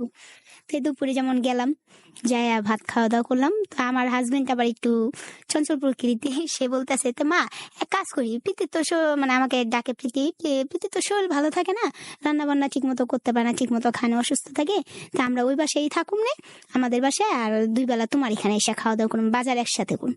তা আমার শাশুড়ি হাসে, হ্যাঁ ঠিক আছে, বাজার সদাই কইরা দিয়ে যাও একসাথে একসাথেই খাওয়া দাওয়া করুন। তো আমার শাশুড়ির সাথে আবার আমার ননদরাও থাকে। আমার বড় ননদের বিয়ে হয় না, আমার বড় ননদের আমি এক ক্লাসে পড়তাম, মানে এক ক্লাসে ক্লাসমেট। তা আমার দেবরের সাথেও আমার ভালো সম্পর্ক, কিন্তু ছোট ননদটার সাথে একটু মানে ও সম্পর্ক ভালোই, মানে ও তেমন একটা মিশুক না আর কি, এরকম। তো ওর একটা ছেলে ছিল, খুবই দুষ্ট, খুবই দুষ্ট, মানে বাচ্চা মানুষ দুষ্ট। তো ওই আমার মেয়ের সাথে প্রায় প্রায় ঝগড়া লেগে যায়, বাচ্চা বাচ্চা, দুই বাচ্চা। তো এটা নিয়ে একটু মন মালিন্য। তো আমি বেশি একটা যেতাম না এরকম। আর আমার হাজবেন্ড বলতাম যে না রোজার বাবা, ওইখানে গেলে দেখা যায় রোজার সাথে ওর সাথে ঝগড়া লেগে যায়, দরকার নেই, আমরা আমাদের বাসায় থাকি। দুপুরে যা খাওয়া দাওয়া করতাম, আইসা পড়তাম, বা রাত্রে যা খাওয়া দাওয়া করতাম, আইসা পড়তাম, এরকম। তো ওনারাও আমাকে মেনে নিল, সুখে শান্তিতেই থাকতে থাকলাম। কিন্তু মাঝে মধ্যেই আমার শ্বশুর বাড়ির আরো যারা মেম্বার আছে তাদের সমস্যা হয়ে যায়, তারা অনেক আজে বাজে কথা বলে। আর আমার যে আগের হাজবেন্ড, সেও মাঝে মধ্যে হঠাৎ হঠাৎ করে উতলে উঠে যে এই মামলা করুম, বাচ্চা নিয়ে আসুম, বাচ্চা নিয়ে যাবো, এরকম কিছু একটা।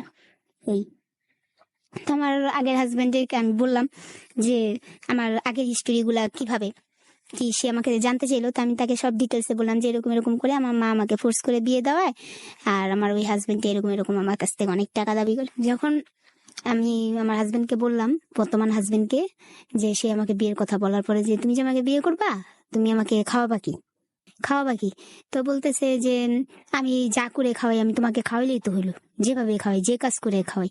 তা বলতেছে এটা বললে তো আর হবে না, আমার তো অনেক চিন্তা ভাবনা আছে, তাই আমাকে সময় দেন, আমি দেখি। আপনিও যেভাবে আসতেছেন যেতেছেন, আসেন যান, কথা বলি, সময় কাটাই একসাথে, দেখি কয়েকটা দিন যাক, যে আপনি কি ভবিষ্যতে আমাকে সেই কেয়ারটা, সেই টেক কেয়ারটা করতে পারবেন কিনা, আমার এটা দেখতে হবে না। একবার মিস্টেক করছি, আমি কি বারবার মিস্টেক করবো কিনা। আর এই কথা বলার পরে ওই দিন আবার আমার দুই বোন আসলো আমার সাথে দেখা করতে। তো দুই বোন এসে বলতেছে তোমার কিভাবে দিনকাল যেতেছে, আপা এরকম এরকম, ফোন টোন ধরো না, কথা বলো না। মানে আমি একদম যেভাবে মানে ভেঙে গেছিলাম, আমি বোনদের সাথেও তেমন কথাবার্তা বলতাম না, বাবার সাথেও তেমন কথাবার্তা বলতাম না। তো আমার ভাগ্নি, যেটা আমার ভাগ্নি, আমার বড় বোনের মেয়ে, ওর সাথে আমার খুবই ফ্রেন্ডলি একটা সম্পর্ক। মেজো বোনের ছেলে, মানে আমাদের বয়সের তেমন একটা ডিফারেন্স না, মোটামুটি হালকা ডিফারেন্স। তো ফ্রেন্ডলি। তো ওদেরকে সাইডে নিয়ে বললাম, দেখ আমারে অমুকে বিয়ে করতে চায়, এমুকে বিয়ে করতে চায়, হ্যাঁ এখন কি করি। তো বলতেছে আম্মু, আমাকে আবার আমার ভাইগনা আমার আম্মু বলে ডাকে, তা আম্মু যাই করো না করো, চিন্তা ভাবনা কইরা করো, কারণ একবার ভুল মানুষ করে, বারবার করে না। আমি বলতেছি যে দেখ, তোর মায়েরা তো আমার বড় বোন, ওদের সাথে তো আর সবকিছু শেয়ার করা যায় না। তোদের তোদের তোদের তোদের দুইজনের লগে তো আমি অনেক ফ্রি মাইন্ড, তোদের কাছে অনেক কিছু, তোদের সাথে আমি অনেক সময় অনেক কিছু শেয়ার করতাম, কে আমাকে মেসেজ দিছে, কে আমার সাথে কি বলছে, এরকম কিছু একটা। তো এরকম কথাবার্তা বলতাম। তো এর মধ্যেই আমার ভাগ্নিকে বললাম যে সানি দাদার একটা বন্ধু আছে, রনি কইরা নাম, উনি তো আমাকে বিয়ের প্রস্তাব দিছে, কি বলিস। কয় কি ছবি দেখাও তো। তা আমি আবার টাচ মোবাইল একটা ছবি, আমার ছেলের বার্থডেতে আবার ওই রনিকে, মানে আমার বর্তমান হাজবেন্ডকে দাওয়াত দিচ্ছিলাম, তো উনি আসছিল, ছোট করে করছিলাম আর কি, ঘরে কেক কাটছিলাম, তো ছবি আছে। তো উনি আসছে পরে ওনাকে বললাম যে, ভাগ্নিকে দেখালাম যে এই যে ছবি। তো ভাগ্নি দেখে বললাম দেখতে তো ভালোই, ওনার কি বিয়েটি হয়েছে, বউ আছে? আমাকে না না, বউ তো নাই। হ্যাঁ, মানে এক বছর আগে একবার নাকি এঙ্গেজমেন্ট হয়েছিল, না কাবিন হয়েছিল বলতে পারি না, ওইটা থাকে নাই, স্বাস্থ্য বোনের সাথে হয়েছিল, ওইটা আর নাই। তো বলতেছে হ্যাঁ ভালোই তো, তারপরও আম্মু হুট করে একটা কোনো ডিসিশন নিও না, তুমি আগে ওর সাথে 15-20 দিন রিলেশন রাখো, কথাবার্তা বলো, ফোনে কথা বলো, দেখা করো। আমার ভাগ্নি আমাকে মানে বুদ্ধি দিতেছে, তারপরে কইরো যা করার। আম্মু বারবার কিন্তু এক ভুল কইরো না, আর নানা ভাই কিন্তু তোমার উপর অনেক রাগ। তো বলছে আরে আমি কিছু করলে তোরা না জানাই করুনি, ভাগ্নিকে বলতেছি। তো বোনদেরকে আগায় দিতে গেলাম, আগায় দিতে গেছি, রিক্সা নিব, এর মধ্যে আমার ভাগ্নিকে কয়টা ছেলে ইপটিজিং করছে আর কি। ইপটিজিং করায় আমি মানে ক্ষিপ্ত হয়ে গেলাম, রাগ হয়ে বের হইলাম যে আমার ভাগ্নিকে কে ইপটিজিং করছো, কে কি করছো। তো আমার বোনরা বললো না না ঝগড়াঝাটি দরকার নেই, থাকো, বুঝতে পারিনি, চিনতে পারিনি। তো আমার বোনদের সিএনজি করে দিলাম, ওরা চলে গেল। কিন্তু এই জিনিসটা মানে আমার বর্তমান হাজবেন্ড এসে শুনি না, ওই ছেলেদেরকে অনেক শাসাইলো, হ্যাঁ তোমরা এই করছো কে, সেই করছো কে, এই। তো এরকম হওয়ার পরে আমি উনাকে ডাক দিয়ে বললাম, দেখেন আমার পার্সোনাল কোনো ব্যাপারে আপনি এখন কথা বলার মতো আপনার অধিকার হয়নি, আপনি এখন কিছু করবেন না, কিছু বলবেন না, আগে আমাদের বিয়ে হোক তখন দেখা যাবে, এখন তো আপনার সাথে আমার কোনো বিয়ে হয়নি, আমার পার্সোনাল লাইফ নিয়ে আপনি কোনো কথা বলবেন না। তো এই কথা বলছি পরে উনি বলছে না আমি তো শুনলাম যে তোমার ভাগ্নির সাথে এরকম হয়েছে, এর জন্য আমি আর কি আসছিলাম, শাসাইলাম ওদেরকে। নাম না শাসানোর দরকার নেই, আমাকে কি কি বলে আমার ভাইয়া যেহেতু আপনাকে দায়িত্ব দিচ্ছে আপনি সেটা দেখেন, আমি আপনাকে বিচার দিলে আপনি সেটা করেন। তো মানে আমাকে তো অনেক জ্বালাইতো, যেমন দেখা যেত কি আমি যদি কোনো রিক্সা দিয়ে আমি কোথাও যেতাম ওই রিক্সাওয়ালাকে পর্যন্ত ধরে আমার মারধর করতো, বা আমার ঘরে থেকে যে খাবারের পানিটা যদি কোনো বাচ্চাকে দিয়ে বা কোনো ছেলেকে দিয়ে এলাকার আনাইতাম ওরে ধরে মারধর করতো, মানে যারা আমার সাথে মানে বাজাবাজি করতো তারা অনেক সমস্যা করতো। তো আমি ফোন দিতাম রনি ভাই আমার বাসায় পানি নেই, বা আমার একটা রিক্সা দরকার, আমি একটু ওদিকে যাব, ছেলের সাথে দেখা করব, বা মার্কেটে যাব, বা এই জায়গা যাবো সেই জায়গায়। তো এইসব ধরনের হেল্প সে আমাকে করতে থাকলো। তো এরকম হেল্প করে।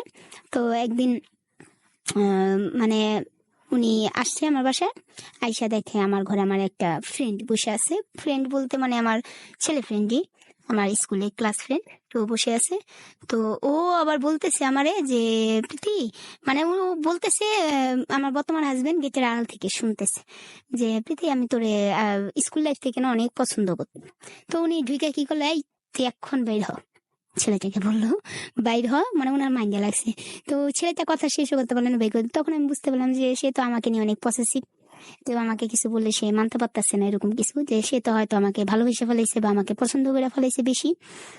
তা আমি ওনাকে বললাম যে রনি ভাইয়া সবকিছুর ভিতরে কথা বলার দরকার নাই, তো ও তো আমার তো দুইটা বাচ্চা হয়েছে, আমি যে জিনিসটা বুঝি ও কি বুঝে, ও ঠিক আছে আমরা সমবয়সী এক ক্লাসে পড়ি কিন্তু ও তো এখনো ধরতে গেলে ইমিচিউর। তো বলতেছে না এইসব ছেলেদের কোনো প্রশ্রয় দিবে না, তোমার বাসা ঘরে কোনো বন্ধু কোনো কাউরে আসতে দেবে না, এমনি তোমার বদনামের শেষ নেই, মানুষের দুনিয়ার কথা কয়, এর মধ্যে যদি কেউ তো আর বুঝবো না, ভাই বাইক না ক্লাস ফ্রেন্ড এগুলো তো বুঝবে না, একটা কথা বুঝলা ফেলাইতে আর কেউ আসতে দেওয়ার দরকার নেই। তো আমার ওনার সাথে এক কথা দুই কথা তর্কাতর্কি, মানে মিঠা ঝগড়া যেটাকে বলে তর্কাতর্কি হওয়ায় সে বলতেছে কি একটা রশি দিয়া ঘরে বাইন্দা থিয়া দেন। তা আমি কইতাছি না আপনি আমার বাড়ি ঘরে আসতে পারবেন না, আপনি যান, আপনি আমার বাসায় আসবেন না। আমি ওনার সাথে একটু ব্যবহার খারাপ করে উনি 2-3 দিন আমার বাড়ি ঘরে আর আসে না, আমার সাথে দেখা করে না, ফোন দিলে ফোন ধরে না। তো তখন না আমারও একটু খারাপ লাগতে লাগলো, কিরে সে কেন আসে না, কেন এরকম করতেছে, আমার একটু খারাপ লাগতে লাগলো। তখন আমি বুঝলাম যে হয়তো বা আমিও তাকে একটু একটু পছন্দ করতেছি এরকম কিছু। তা আমি ওনার পথ চেয়ে থেকে, যে রাস্তা দিয়ে উনি মানে বাসা থেকে বের হয় ওই পথে চেয়ে থাকি যে কখন আসবে, এদিক দিয়ে তো যাবে, এদিক দিয়ে তো যাওয়ার কথা। তো আমি চেয়ে থেকে উনি কোথাও যায় কিনা এরকম মানে আশায় থাকি, পথ চেয়ে থাকি আর কি। তখন মানে আমার মনে লাগলো যে হয়তো বা আমি তাকে মনে মনে পছন্দ করে ফেলছি। তো একদিন একটা ছেলে, পিচ্ছি ছেলে দিয়ে মনে হয় সিগারেট কিনাবে এরকম কিছু, তো যাইতেছে পিচ্ছিকে বলতেছে এই কই যাস, রনি ভাইয়ের বাসায় যাই। তো আমি বলতেছি এখানে। পরে আমাকে কি আনতে পাঠাইছে, কয় কি একটা কোক আর এই যে 2টা সিগারেট। আমি কই দে আমার কাছে দে, যা কবি পিতে পারে খেলিস। তা এই কথা বলে না, পিচ্ছি ভয় পেতেছে যে না আমি এগুলা যায় যদি রনি ভাইকে বলি রনি ভাই আমার সাথে রাগারাগি করবে, আমার মারধর করবে, আপনি এগুলা দেন, এগুলা রনি ভাই আপনি দেন, এরকম করতেছে। তা আমি পিচ্ছি একটা চট্টনা দেবো, যা ক যদি কিছু কয় আমি কমুনি। পরে যা বলছে, তো উনি নাকি হাইসা দিছে শুই না, যে আমার বাসাতে বের করে দিছে, আমার ওনার ব্যাপারে কথা বলতে না করছে, আবার আমার জিনিস রেখে দিছে। তা আমি আবার কিছু সিগারেট 2টারে পানির বোতলে ভিজে ফেলা মানে বইটা থুয়ে দিছি। তো উনি আসছে, আচ্ছা বলতেছে হ্যাঁ আপনি না আমার বাসায় আসতে না করছেন, তাহলে আবার আমার সিগারেট আর কোক রেখে দিচ্ছেন কে পিচ্ছির কাছ থেকে। তা আমি কইতাছি আমার মন চাইছে আমি রেখে দিচ্ছি, আর আপনার আমি বাসায় আইতে কইছি না করছি দেখি কি আপনি আইবেন না, আপনারা না কন যে আমার যত না করবো আমি আমুই। এই 2-3 দিন ধরে যে আপনি আমার দেখা করেন না, আমার পানি কি আইনা দিব, আমার খাবার কি আইনা দেয়, এই খবর রাখেন। তো কইতাছে না আপনি তো আমার কইছেন আইতে মানা, এই জন্য আমি আসি না। আমাকে একদম খবর কিন্তু খারাপ বানায় ফেলাম, আমার বাসায় যদি না আহে না, আইবেন আপনি রোজ আইবেন, আর আমার খোঁজ খবর নিয়ে দিবেন। বলছি পরে উনি হাইসা দিছে, কয় আচ্ছা ঠিক আছে। তো এরকমই মানে সম্পর্ক চলতেছে, দিন দিন যাইতেছে। তারপরে আরেকদিন আমি মার্কেটে যাইতেছি, তো আমাকে রাস্তায় বলতেছে "এই, আপনি কোথায় যেতেছেন?" তো আমি বলতেছি মার্কেটে যেতেছি, কারণ এখন অনেক ঠান্ডা কুয়াশা পড়তেছে, এখন মার্কেটে যাওয়া দরকার নেই। তা আমি যেমন রাগ হয়ে বলছি যে কেন, আপনার কথায় কি আমি মার্কেটে যাব কি যাব না, আপনার কথায় আপনি বললেই কি হবে কিনা। হ্যাঁ আমি বললেই হবে, কেন আপনার সাথে কি আমার এখনো বিয়ে হয়েছে কিনা, বিয়ে যখন হবে তখন আপনি জোর খাটায়েন, এখন জোর খাটানোর কোনো দরকার নেই। তো এগুলাই মানে একটু মিঠা মিঠা মানে সম্পর্কের ভিতরে আসলো আর কি, কথাবার্তা হইলো। তো এরকমই উনি যায় আসে আমার বাসায়, আমি বাইরে বাইরে এলে দেখা করি, কথা বলি। তো প্রায় যারা আমার পরিচিত তারা এসে বলে কিরে কি খবর, রনির লগে বিয়ে কবে করবি।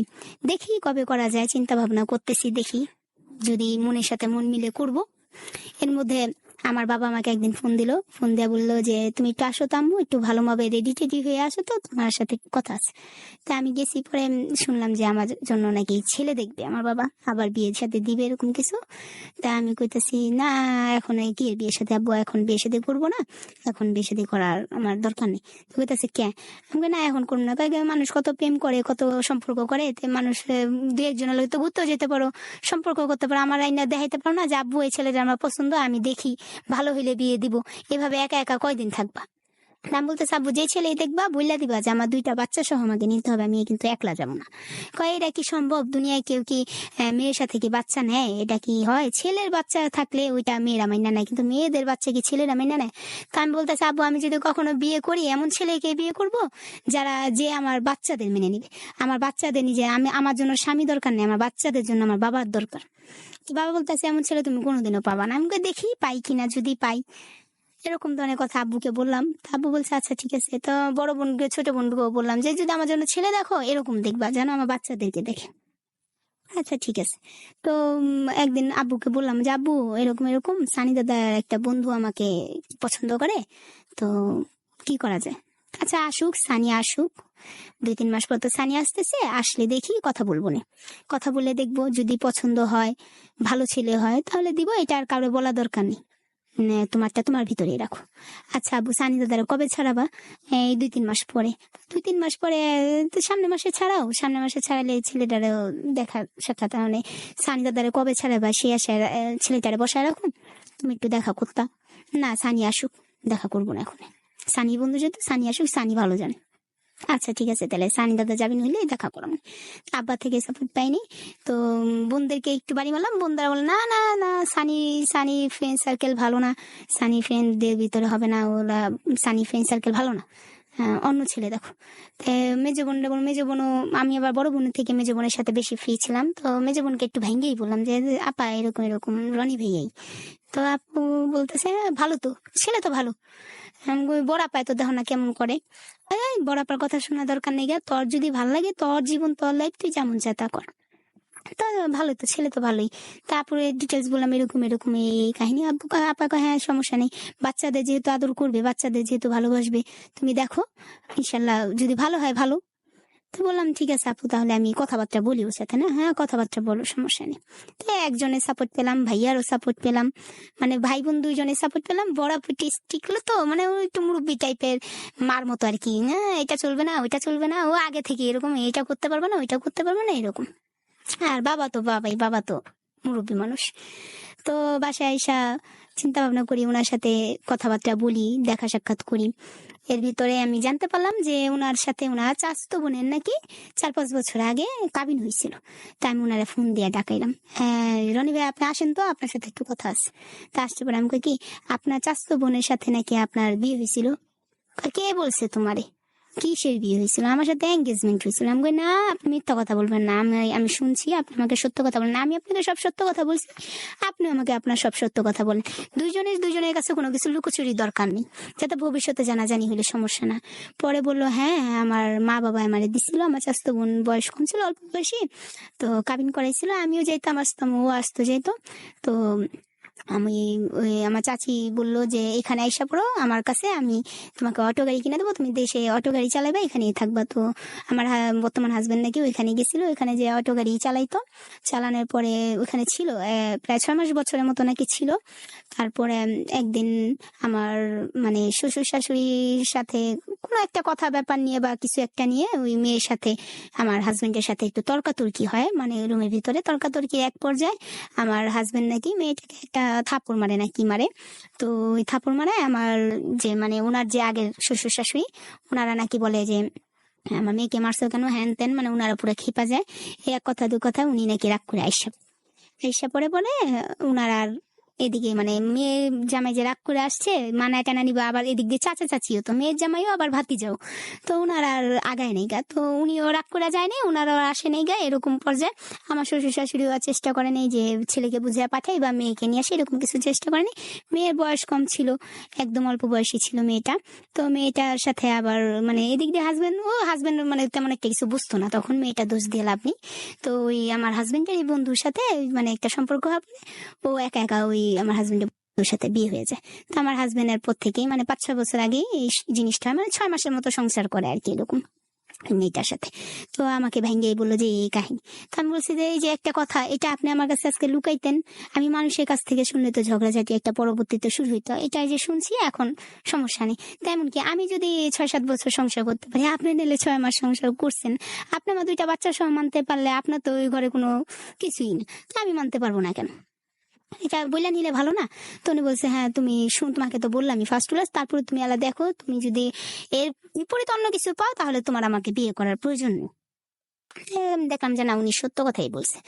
আর এটা আসলে মেয়েটারও দোষ দেওয়া যাবে না, ছেলেটারও মানে আমার হাজবেন্ডেরও দোষ দেওয়া যাবে না। এটা আমার মেয়েটা একদম বয়স কম ছিল, আর আমার হাজবেন্ডও তেমন একটা মানে মিউচুয়াল মানে ও বয়স কম ছিল, এরকম আর কি অবস্থা।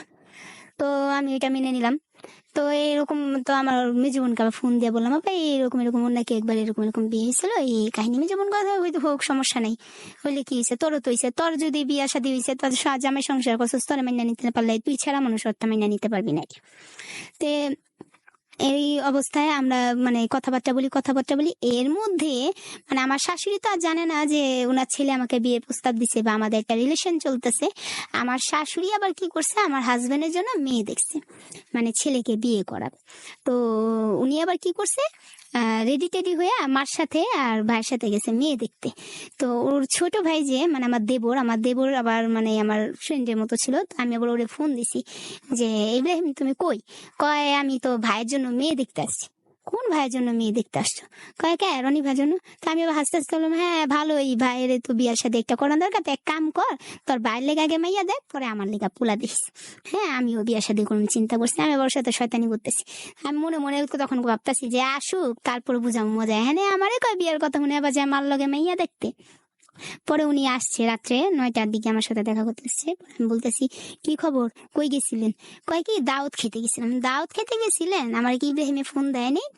পরে কইতাছে ও আমি একটা মেয়ে, মা তো মুরব্বী মানুষ, বুঝো না, মায়ের যদি এখন কই তো মায়ের রাগ করবো, এইটার জন্য মানে দেখে আসি, দেখলেই কি হয়, দেখলেই কি আর কিছু হয়, বিয়ে তো আমি তোমারই গরম এরকম দিচ্ছি, মানে শয়তানি করতেছে। তা আমি ঠিক আছে, তা আমার তো বললেই পারতেন যে মেয়ে দেখতে যেতেছে। কয় এরা দেখলেই কি না দেখলেই কি, তা তুমিও তো সময় নিতেছো, তো বলো আজকেই বিয়ে করে ফেলাই তোমারই, তুমি তো সময় নিতেছো, অন্যদিকে তো মার মনে আমার রাখতে হয়, বিয়ে করে ফেলাইলে মায়েরা কইতে পারি যে মা বিয়ে হয়ে গেছে। তো আমি বললাম ঠিক আছে তাহলে এক কাজ করেন, সামনে মাসে একটা ভালো দিন তারিখ দেখে আমরা বিয়ে করে ফেলাই, কিন্তু কাবিন কিন্তু 10 লাখ টাকা দিন। তাহলে কয়টা আছে 10 লাখ টাকা কাবিন আমি করতে দিব, আমার কি 10 লাখ টাকার সামর্থ্য আছে? হ্যাঁ আমি 10 লাখ টাকা কাবিন দিব। আমি কই না আমি 10 লাখ টাকা নিতে করবো না, কাবিন কাবিন 10 লাখ টাকা দিতে হইব, আমার 2টা বাচ্চা সহ আমার বিয়ে করতেছেন, এটা আমার একটা রিক্সের ব্যাপার না? হ্যাঁ একবার ভুল করছি, বারবার তো ভুল করা সম্ভব না। বলতেছে আচ্ছা তাহলে তো আমার একটু সময় দিতে হবে, 10 লাখ টাকা কাবিনে তো কাজের প্রচুর টাকা দিতে হইব, অনেক টাকার ব্যাপার স্যাপার। ঠিক আছে 1 মাস সময় দিলাম, আপনি ওই টাকা ম্যানেজ করেন, কাবিন 10 লাখে দিতে হইব। এরকম উনি আসে, কথাবার্তা বলি, চলে যায়, এরকম দেখা সাক্ষাৎ হয়, কথাবার্তা হয়। তারপরে হুট করে একদিন আমার শাশুড়ি আইসা আমার কেচি গেটের সামনে মানে দাঁড়ায় অনেক চেঁচামেচি করতেছে, চেঁচামেচি কিসের এত চেঁচামেচি? আমার ঘরে আমি আমার একটা ছোট ভাইরে আমি বিরিয়ানি আনতে পাঠিয়েছিলাম, ও বিরিয়ানিটা নিয়ে মাত্র আসছে, বলতেছে রনি ভাইয়ের মায়েরে দেখলাম গেটে দাঁড়ায় অনেক চিলাচিলি করতেছে। কার লগে করতেছে? কয় হ্যাঁ জালেগো লগে কাগর লগে চিলাচিলি করতেছে। আচ্ছা করুক আমার কি, তো আমি বই আরিছি আর ভিতরে গেছে গা, চিলাচিলি করে গেছে গা পরে শুনছি যে অন্য একটা কার সাথে চিলাচিলি করছে, কিন্তু আমার সাথেই আমার নিয়ে চিলাচিলি হয়েছে, সেটা আমি মানে বুঝতে পারিনি। তো আমার বর্তমান হাজবেন্ড সে আমার জন্য ডাব নিয়ে আসছে, আমার শরীর একটু কষা ছিল, অসুস্থ ছিলাম, ডাব নিয়ে আসছে। তো আমি ডাবের পানি খাইতেছি খাটে বসে, আর উনি সোফায় বসে রয়েছে। এর ভিতরে গেট নক করছে পরে যে ছোট ভাইটাকে দিয়ে বিরিয়ানি আনিছি, ও বলতেছে ভাইয়া কে জানি আইসে গেট খুলুম। তো আমার হাজবেন্ড বলতেছে হ্যাঁ খুল, সমস্যা কি? পরে যে গেট খোলার সাথে সাথে আমার শাশুড়ি ঢুকছে ঘরে, দুইটা কি করছে, আমার হাজবেন্ডে বকাবকি শুরু করে দিছে, এই ঘরে তোর কি, এইখানে তোর কি, এখানে তুই কি করতেছস, তোর এখানে কি কাজ, হ্যাঁ হ্যান ত্যান, মানে অনেক ধরনের চেঁচামেচি চিল্লাচিল্লি। আমি মানে জবাব দিব, আমার হাজবেন্ড আমাকে ইশারা মানে হাতে আঙ্গুল দিয়ে বলতেছে চুপ, কিছু বললো না। তো আমি ফার্স্টে কিছু বলি নাই, আমি চুপ করে শুনতেছি। সে আমাকে সহকারে নানা ধরনের গালাগালি চিল্লাচিল্লি আজে বাজে কথাবার্তা বলতেছে। এর ভিতরে আমার হাজবেন্ড মানে আমার শাশুড়ির পিছে মানে আমার গেটের পিছে যে সিঁড়ি ওঠা ওইখানে নাকি লোকজন দাঁড়ানো। তো উনি ফার্স্টে দেখেন মনে করছে মা চিল্লাইতেছে, মা চিল্লাক। হ্যাঁ, যখন লোকজন দেখছে তখন উনি বলতেছে যে ওনার মায়েরে যে তুমি কি লোকজন নিয়ে আসছো, তুমি কি লোকজন নিয়ে আসছো আমার বিচার করতে? তো ওনার মা বলতেছে তোর বিচার করতে, তোরে সেফ কাস্টাডি দিয়া তুইয়া দিমু, তোরে পুলিশ দিয়া ধরাইয়া দিমু, এই করুম সেই করুম, তুই এ ছেড়ির লগে তোর কি এর সম্পর্ক, এই সে হ্যান ত্যান এগুলি কইতাছে। যখন আমার হাজবেন্ড দেখলো যে পিছে যারা আমার সমস্যা করে, যাদের থেকে সে আমাকে বাঁচানোর চেষ্টা করে, যাদের থেকে মানে আমাকে সে প্রোটেক্ট দেয়, তাদেরকেই আমার শাশুড়ির সাথে করে নিয়ে আসছে, এরকম কিছু একটা। তো উনি কি করছে, খানাদুলির নিচে বডি ছিল, তো বডিটা হাতে নিয়ে কইতাছে কে আইছে আমার বিচার করতে, আমি দেখতে চাই। পরে যা গেটে দাঁড়াইছে তখন দেখে আমার সিঁড়ি কোথায় 4-5 জন, আমার সিঁড়ির মাঝখানে 4-5 জন, আমার সিঁড়ির নিচে 4-5 জন, আমার উঠান ভরা মানুষ, আমার গেটের সামনে মানুষ, আমার গলি ভরা মানুষ, মানে সে সারা দেশের জনগণ মনে হয় সাথে করে নিয়ে আসছে, এরকম একটা ব্যাপার। তো উনি নাইমা বলতেছে যে তুমি যে এখানে এত লোকজন নিয়েছো কিসের জন্য? তো আমার পাশের বাসার ভাবি টাবি যারা আসলো তারা বলতেছে রনি আমরা বৈশা কথা বলবো, তুমি কি গ্যাঞ্জাম করবা না বৈশা কথা বলবা এটা বলো। তো উনি কইতাছে কোনো কথা বলা বলে নেই, এখানে কিসের কথা, এখানে কথা বলবে আমার পরিবার, এখানে কথা বলবে মেয়ের পরিবার, আপনারা কারা এলাকাবাসী, আপনারা কেন এখানে আসছেন, আর এত মানুষজন নিয়ে আসছেন, এই মেয়েটারে আর কত টর্চারিং করবেন, এই মেয়েটার উপর আর কত অত্যাচার করবেন আপনারা। তো বলতেছে কিছু বড় ভাই পিছে থেকে আওয়াজ পেতেছে যে অগদনুরারে ভাই করে বাড়ি ঘর তালা মার। তা আমি তখন রাগ হয়ে গেছি যে কার বাড়ি ঘর তালা মারবেন আপনারা, বাড়ি ঘর কি আপনাদের না আপনাদের বাবাদের? বাড়ি ঘর আমার বাবার, আমার আমার বাড়ি ঘর তালা মারার আপনারা কারা? আর আমি যদি ওর সাথে আমার বিয়ে হয়েছে না হয়েছে, কি সম্পর্ক কি আসবে সেটা আমার ফ্যামিলি বুঝবে আর ওর ফ্যামিলি বুঝবে, আপনারা কারা? যখন এই কথাটা এক কথা দুই কথা অনেক তপ্পাতকি অনেক গ্যাঞ্জাম হইতেছে, চিল্লাচিল্লি, তো তখন এক পর্যায়ে পঞ্চায়েতের যে সভাপতি আমাদের এলাকার উনি এসে বললো যে এখানে এত গ্যাঞ্জাম গন্ডগোল চলবে না, প্রীতি তোমার কি ওর সাথে বিয়ে হয়েছে? তা আমি আর কিছু বলি না, আমি মাথা নিচে করে রাখছি, আমার তো বিয়ে হয়নি আমি কি বলবো। তো আমার হাজবেন্ড, বর্তমান হাজবেন্ড, সে চেঁচান দিয়ে বললো হ্যাঁ বিয়ে হয়েছে, ও আমার বউ, আমাদের বিয়ে হয়েছে। তো এই কথাটা বলার পর আমি ওনার দিকে চেয়ে রয়েছি যে সে এত বড় গলায় এত বড় একটা কথা এতগুলা মানুষের সামনে সাহস নিয়ে বলতে পারলো, সে নিশ্চয়ই আমাকে অনেক ভালোবাসে, এমন কিছু একটা। তো এই কথাটা বলার পরে আমি ওনার দিকে চেয়ে রয়েছি, ওনার মা বলতেছে বিয়েছে কাগজ দেখা, বিয়েছে কাগজ দেখা, দেখামু সময় মতো দেখামু, তুমি চিলাচিলি করে এলাকে তোমার কি এর কাগজ দেখামু? তুমি যদি আমার ছেলেই ভাবতা আমার বড় ছেলে আমি তোমার, তুমি আমাকে ঘরে নিয়ে মান সম্মান নিয়ে না খেললা যে কিরে মেয়ের লগে তোর কি সম্পর্ক বিয়ে হয়েছে, আমার কাগজ দিয়ে দেখা, আমি তখন তোমার সুন্দর মতো দেখাতাম। তুমি এলাকাবাসী লইছো, পঞ্চায়েত লইছো, তুমি মামলা করবা পুলিশ করবা, তাহলে আমি মামলা পুলিশ আর পঞ্চায়েতে এই কাগজ দেখামু, আমি তোমারে দেখামু কে? আমি তোমারে কাগজ দেখামু না। সে তার মাকে বললো, মাকে বলার পরে ওনার মা বললো যে আচ্ছা ঠিক আছে, কাগজ যদি না দেখাইতে পারবি তাহলে তোর খবর আছে, কয়া হ্যাঁ বেরিয়ে বাইরে যে আসে তার মানে ফ্যামিলির লোকজনদের সাথে পাশের বাসায় মানে চিল্লাচিল্লি চেঁচামেচি, মানে ওদের বন্ধই হইতেছে না। আর এখান দিয়ে মানে জনগণ মনে করেন মজা নিতেছে যে এই বাসায় লাগছে একটা ঝগড়া, এরকম কিছু। তা আমি চুপ করে দাঁড়াইছি, পরে আমার হাজবেন্ড নিচে গলি থেকে আমাকে বলতেছে যে তোমার মুখে কি জবান নাই, তুমি সহ্য করো দেখি তোমাকে মানুষ এত অত্যাচার করে, তুমি প্রতিবাদ করতে পারো না, তোমাকে যে এত কিছু বলতেছে তোমার মুখে কি জবান নেই, তুমি কিছু বলতে পারো না? আমার মা হয়েছে তো কি হয়েছে, আমার আত্মীয় স্বজন হয়েছে তো কি হয়েছে, তারা তো অন্যায় কথা বলতেছে, অন্যায় বিরুদ্ধে কথা বলবো, কারোর সাথে বেয়াদবি করতে বলতেছি না, তোমার আমি গালিও দিতে বলতেছি না, তোমাকে আমি বেয়াদবিও করতে বলতেছি না, কিন্তু জবাব তো দিবা, প্রতিবাদ তো করবা। আমি তোমার হাজবেন্ড, তুমি আমার ওয়াইফ, এক কথায় শেষ, কাগজ চাইছে কাগজ দেখায় দেবো, সমস্যা নেই। তো বলছে পরে তখন আমি যেমন একটু চেঁচামেচি করলাম যে আমার বাড়ি ঘরের সামনে এইসব চিলাচিলি কেন, এই সে হ্যান ত্যান বললাম, আমি কিছু টান দা তালা তোলা মেরে দিলাম। তারপর আমার হাজবেন্ড যায়া দৌড় দিয়ে যায় কি করলো, বাসায় যে আমার শাশুড়ি ঘর থেকে পাতিল হাড়ি যা আছে, হ্যাঁ আমার বলে আমি আজকে তালা দেখামু রাইন দেখামু, মানে সে একটা করলো সিন করলো, এখান থেকে সব নিয়ে আসলো, চুলা টুলা নিয়ে আসলো, আমাকে দিয়া বললো ঘরে আজকের থেকে রান্না করো, কালকে আমরা কাবিন কইরা কালকে সন্ধ্যাবেলা দেখেছে না পঞ্চায়েতে, সন্ধ্যাবেলায় কাগজ দিন। আচ্ছা ঠিক আছে। পরের দিন সকালবেলা উঠলাম, সে বাজার টাজার করে নিয়ে আসলো, বাজার টাজার করলো, পুরো রান্না বান্না করলাম, রান্না বান্না করার পরে বিকাল দিকে এখন আমরা যে বিয়ে করব কোথায় করব, যেহেতু এলাকা পুরা এখন বাদী যে আমাদের বিয়ে হইয়া গেছে, কিন্তু আসলে তো হয়নি, কিভাবে করি, কাগজ তো দেখাইতেই হইব। তো কেমনে কি করি কই বিয়ে করুম। তো উনি বললো আমার এক বড় আপা আছে, উনার বাসায় যা করুম। তো ফোন দিছে, উনার আবার ওই সময় নাই, উনারা গ্রামের বাড়িতে গেছে। এখন কি করি, কোথায় যা বিয়ে করি, একটা তো স্থান লাগবে, সাক্ষী লাগবে, উকিল বাপ মা লাগবে, শুধু তো আমরা দুজন গেলে এই বিয়ে হবে না। তখন মানে আমার যে বর্তমান উকিল বাবা, সে বলতেছে আসো তুমি আমার বাসায় আসো, আমি সব বুঝুম, আমি করাম তোমাদের বিয়ে। তারপর ওনারে বললাম যে কিছু কিনে আর না কিনে চুঙ্গিটা তো আপনি কিনা দিতে হইব, তো টাকা দেন আমি চুঙ্গি কিনা নিয়ে আসি। তো উনি আমারে 2,000 টাকা দিল হাতে। তা আমি যাইয়া পাশের স্বর্ণকারের দোকান থেকে একটা চুঙ্গি কিনলাম, কিনা নিয়ে ঘরে এসে রান্না বান্না শেষ করে বিকাল না সন্ধ্যার দিকে আমরা গেলাম আমার উকিল বাবা আমার বাসায়।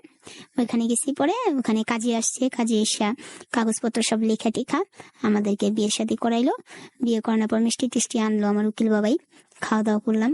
খাওয়া দাওয়া করার পরে আমরা বাসায় ফিরে আসলাম। বাসায় ফিরে আসার পরে ওই দিন আর পঞ্চায়েতে আমাদের যাওয়া হয়নি, কারণ ওরা খবর দিছে, আমার হাজবেন্ড বলছে যে আমার বউ শরীর ভালো না, আমরা আজকে আসতে পারবো না, আমরা কালকে আসবো কাগজ নিয়ে। তো ওই সময় তার কাগজ দেয় না, একটা রিসিটের মতো আর কি দিছে। তো পরের দিন যখন পঞ্চায়েতে ডাকছে আমরা ওই রিসিট নিয়ে দিছি। তো পঞ্চায়েতের সভাপতি বলতেছে যে এই কাগজটা তো তোমাদের কালকে বিয়ে হয়েছে। হ্যাঁ হয়েছে কালকে বিয়ে, আমরা 2 মাস আগে সরা পড়ছি, এখন আমরা কোর্ট ম্যারেজ করছি, হয়েছে কালকে বিয়ে, আপনার কাগজ দেওয়া দরকার, এই যে কাগজ লোন। আমার হাজবেন্ড আবার একটু মানে ঘাটতারার মতো আর কি, সে কাউকে মানে করে না। তো এই যে আপনার কাগজ দরকার, কাগজ দিছি। হ্যাঁ আমাদের কাগজ চাইছে, কাগজ দিছি, কাগজ দিয়ে আপনাদের দরকার। তো আবার একটু দুষ্ট প্রকৃতি, তো আবার এসে কি করছে, ওই টিকিটটারে 5টা না 6টা কপি করছে, কইরা ওইটা ল্যামিনেটিং করছে, ল্যামিনেটিং কইরা একটা পাঠাইছে পঞ্চায়েত অফিসে, একটা পাঠাইছে চেয়ারম্যান অফিসে, একটা পাঠাইছে ওনার মার কাছে, একটা পাঠাইছে আমাদের বাড়িতে, আর একটা করছে কি বড় করে ল্যামিনেটিং করে আমার দরজার সামনে ঝুলাই রাখছে। তা আমি হাসতেছি যে এটা ঝুলাই রাখছেন কে? কই যে জনগণ আহে না বিয়ে হয়েছে নি জিগাইতে, জিগাইবো না, ঢুকতেই তো দেখবো কাবিন নামা কাগজ উপরে ঝুলতাছে। তাই আমি কই ও আচ্ছা। তো এরপরে আমরা ছিলাম, বাসায় ছিলাম। তো উনি আমাকে বলতেছে যে মেয়ে তো আছে এখানে আমাদের কাছে, তো ছেলেটাকে কি আনবা আমাদের কাছে? আমি বলি, না ছেলে আছে আব্বুর কাছে, থাক, যখন প্রয়োজন হবে তখন নিয়ে আসবো। তো বলতেছে না দরকার কি, এখন বাবা মা, ও এতদিন ওর বাবা ছিল না, এখন তো আমি বাবা আছি, এখন ছেলে ওইখানে থাকবে কেন, ছেলেকে নিয়ে আসো। তো আমি গেলাম পরের দিন সকালে আমার বাবার ওইখানে। তো আমার বাবাকে আবার এখান থেকে ওই যে পঞ্চায়েত থেকে ফোন টোন দিয়ে ইচ্ছা মতো ফুলে দিছে, হ্যাঁ এলাকাবাসী ফোন দেয়া। তো আমার বাবা বলে না ছেলেকে দেখতেই দিব না, দেখাই করতে দিব না। আমি তখন ঝগড়াঝাটি লাগা দিছি, আমার ছেলে আমি জন্ম দিছি, আমার ছেলেকে কেন আমাকে দিবা না, আমার ছেলে আমি দেখবো না, আমার ছেলেকে আমি নিবো না? বলতেছে না দরকার নাই, ছেলে দিব না আমি এসে। তো আমি তখন আইসা পড়ছি, বাসায় এসে আমি কান্না করতেছি। তো বলতেছে আমাকে যে কি হয়েছে, আমি আবার ওনাকে তখন রোজার বাবা বলে ডাকা শুরু করলাম, মানে আমার মেয়ের নাম দিয়ে। তো বলতেছে রোজার বাবা, গল্পকে আনতে গেছে আমার ছেলেটাকে, আমার বাবা আমাকে দিল না। তারপরে বলতেছে ঠিক আছে আমরা যাই একদিন, হুট করে যাই নিয়ে আসবো। তারপরে আমরা পরের দিন সন্ধ্যাবেলা গেলাম, যে দেখি ছেলে নিচে গুড্ডি উড়ে, মানে গুড্ডি উড়ে আসছে নাটাই হাতে। তো ছেলেকে বল